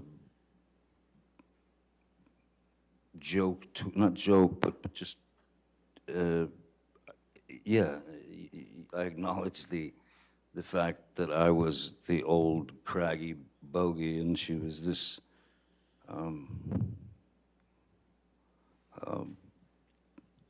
beautiful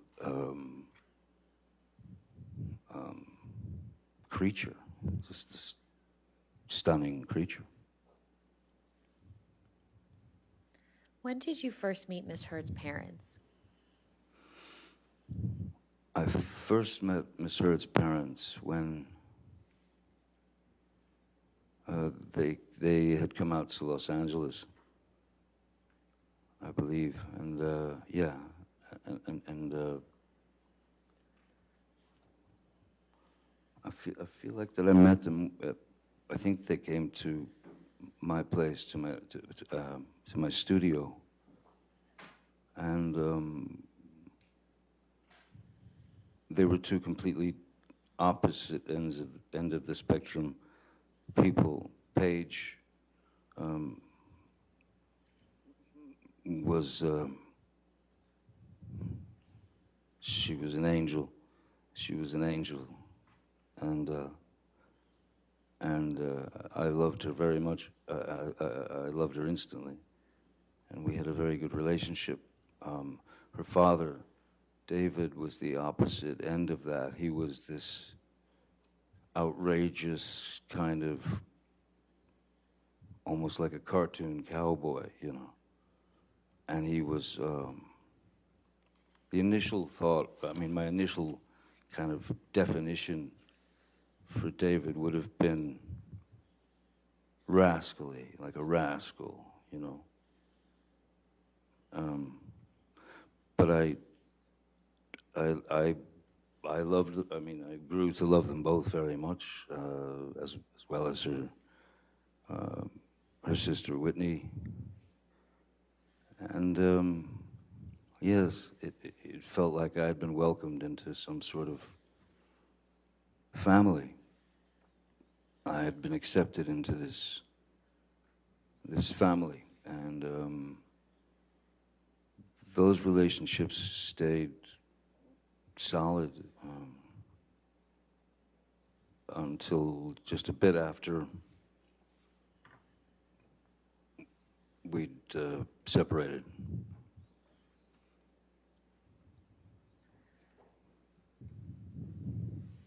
How often did you spend time with Miss Heard's parents during your relationship with Miss Heard? Quite a lot. Whether I used to have a boat, and we would take her parents, her family, and we'd go sail the boat, and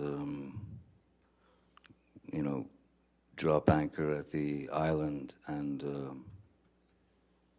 we would spend a week, 2 weeks, whatever, on the boat on the island. Also, they would come to Los Angeles quite a bit.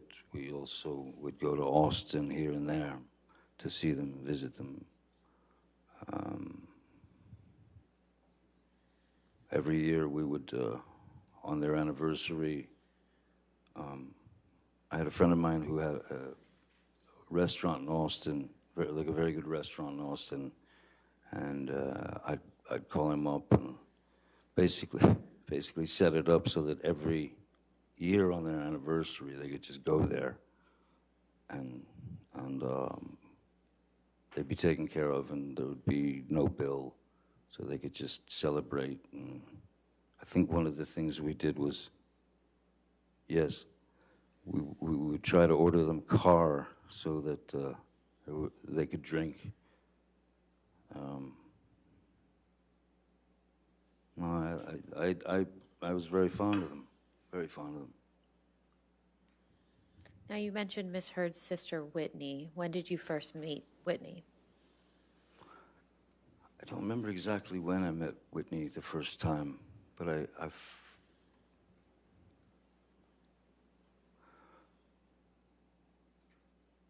felt when I first met Whitney, there was something in what I saw of Whitney that was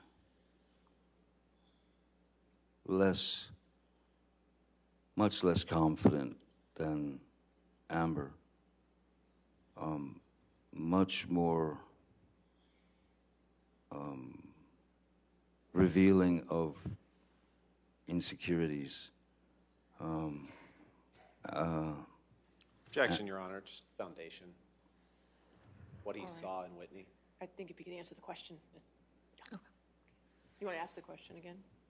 That's fine. We can move on. Okay, that's fine. How would you describe your relationship with Whitney?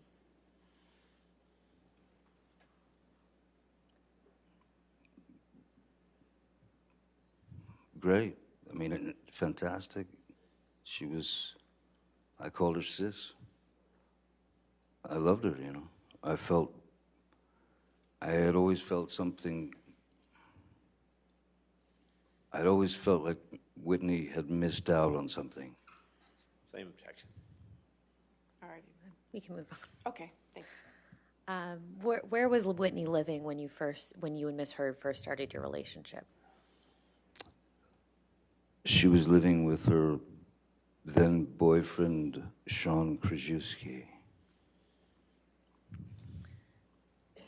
Was this in the same, where was Miss Heard living when you first started your relationship? Miss Heard had informed me that she just moved to a new place on Orange Avenue. What city is that in? Los Angeles, sorry, yeah. And was Whitney also living in Los Angeles? Whitney was living in Los Angeles, yes, with Sean Krajewski and, yeah. So how often would you see Whitney when you and Miss Heard were in a relationship? Oh, a lot. Whitney would come over all the time with her boyfriend for dinners and such. Miss Heard always liked having people over, you know, for dinner parties and social kind of events at her place. Have you ever done any drugs with Whitney? Yes. How often would you do that? With Whitney, Yes, with Whitney. maybe three times, maybe twice, 3 times.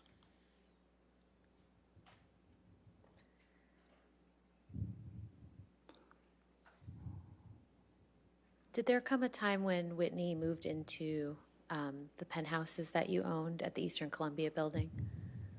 Yes. And when was that?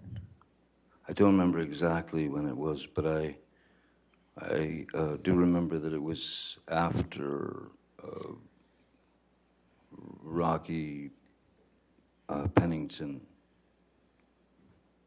and yes, I believe Josh Drew was there already as well. Whitney, I can't remember why she needed a place, but she needed a place, so we gave her penthouse 4 to live in. And how long did she live there for?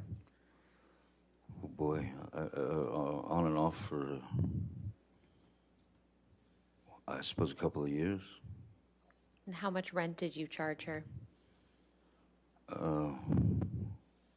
Nothing. Now, you said you did drugs a couple times with Whitney. What drugs were you doing with Whitney? Whitney and I had done a line or two of cocaine together.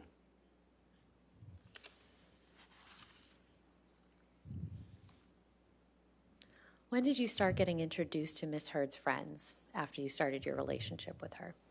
Almost immediately. Well, in fact, immediately, yeah. Immediately.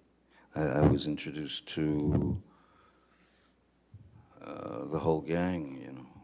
Rocky, Io, Brittany Eustace, Whitney, certainly. Who else? That's all that comes to mind at the moment. No, you mentioned Rocky. Who is that specifically? Raquel Pennington, who was Miss Heard's good friend from youth, I suppose. And I think you mentioned Brittany Eustace as well. Who was that? Brittany Eustace was just one of the gals, you know. She was one of the gals, and she was quite bubbly and funny and real sweet girl, southern girl. I haven't seen her in. I think that something went sideways between Brittany Eustace and the girls because she suddenly just disappeared from the group. And when was that? We were probably a year and a half or maybe 2 years into the relationship, 3 years maybe. And I believe you mentioned someone named Io. Who is that? Io Tillett Wright was a friend of Ms. Heard's from New York City who was who had identified as she was born a female, if that's the right terminology these days, born a female, but she was she had chosen at a very young age she had decided that she was a male, and she identified as a male. And Io seemed to be, again, she was very intelligent, very literate, kind of a go-get-em kind of activist type. And she was writing a book, I remember. She was writing a book, Io, or he was writing a book, rather. And I had a house on one of my, on Sweetser, one of the houses there was empty. And it was in fact a house that I'd set up to write in. And when she had no place to stay or go, whatever, I called her over and I showed her the house, you know, where the desk was and all the things. And so I said, write your book, you know, write your book here. So she did. Did Io end up living in that house or just working there? No, Io ended up, no, she ended up living in the house for somewhere in the neighborhood of a year, I guess. Somewhere about a year. And how much rent did you charge to Io? Nothing. And did there also come a time when Rocky moved into the penthouses at the Eastern Columbia building? Rocky moved into penthouse 2. And do you recall when that was? Oh no, penthouse 1. Sorry, penthouse 1. That was not long after Ms. Heard and I started to begin to dress that place up as our residence. So it wasn't very long after that at all that Rocky came. I had already had my friend Isaac, who you've met, Isaac Baruch, the painter. I had already given him penthouse 2 to stay in and live in and paint in, because he'd just come back from Florida, and his mom had passed away, and I think he had about $3 in his pocket. So I gave him the penthouse and asked him if he had enough paint, and so he lived there. Why did Rocky move into the penthouses? Objection, foundation, I'll overrule foundation. and hearsay. The question potentially calls for hearsay. I'll overrule that for the moment. Go ahead. Go ahead, Mr. Depp.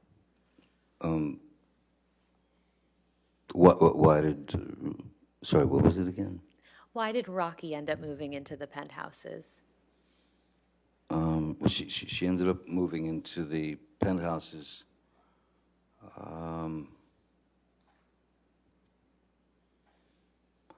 I don't recall. I believe it was something to do with just not having a place. And Amber had asked if I would be okay with, Rocky moving in. And I said, of course. The penthouse is empty. I wasn't in the, I wasn't going to be renting them out necessarily anyway. They were for friends to come and stay. Penthouse 4, in fact, was initially planned out for my sister Christy to have an escape from her 3,000 grandchildren and the amount of workload that she had taken on at the company.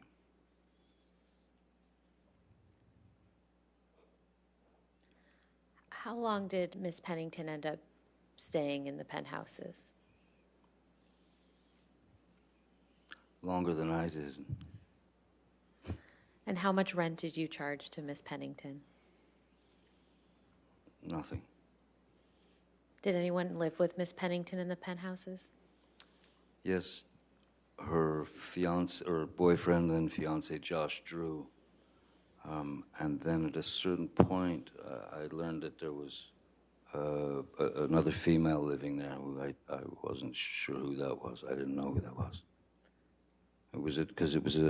There were 2 bedrooms, and so she had invited a friend to move in. But I met that person very briefly a while after they'd already been living there. Are you at a good breaking point? I think just wanna this is a make sure. good Okay, stopping point. That's fine. All right, ladies and gentlemen, it is 5 o'clock, so we'll go ahead and break for the evening.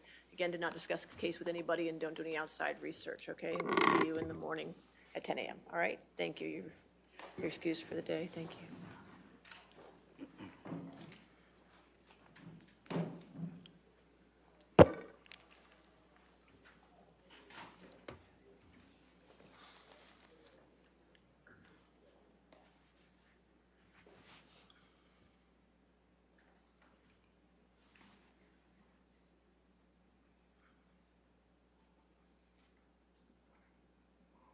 All right. And again, sir, since you're in the middle of your testimony, did not discuss your testimony with anybody to include your attorneys this evening, okay? All right, you can stand down if you'd like. Okay, thank you. All right, is there any other matters for this evening? Sure, sure.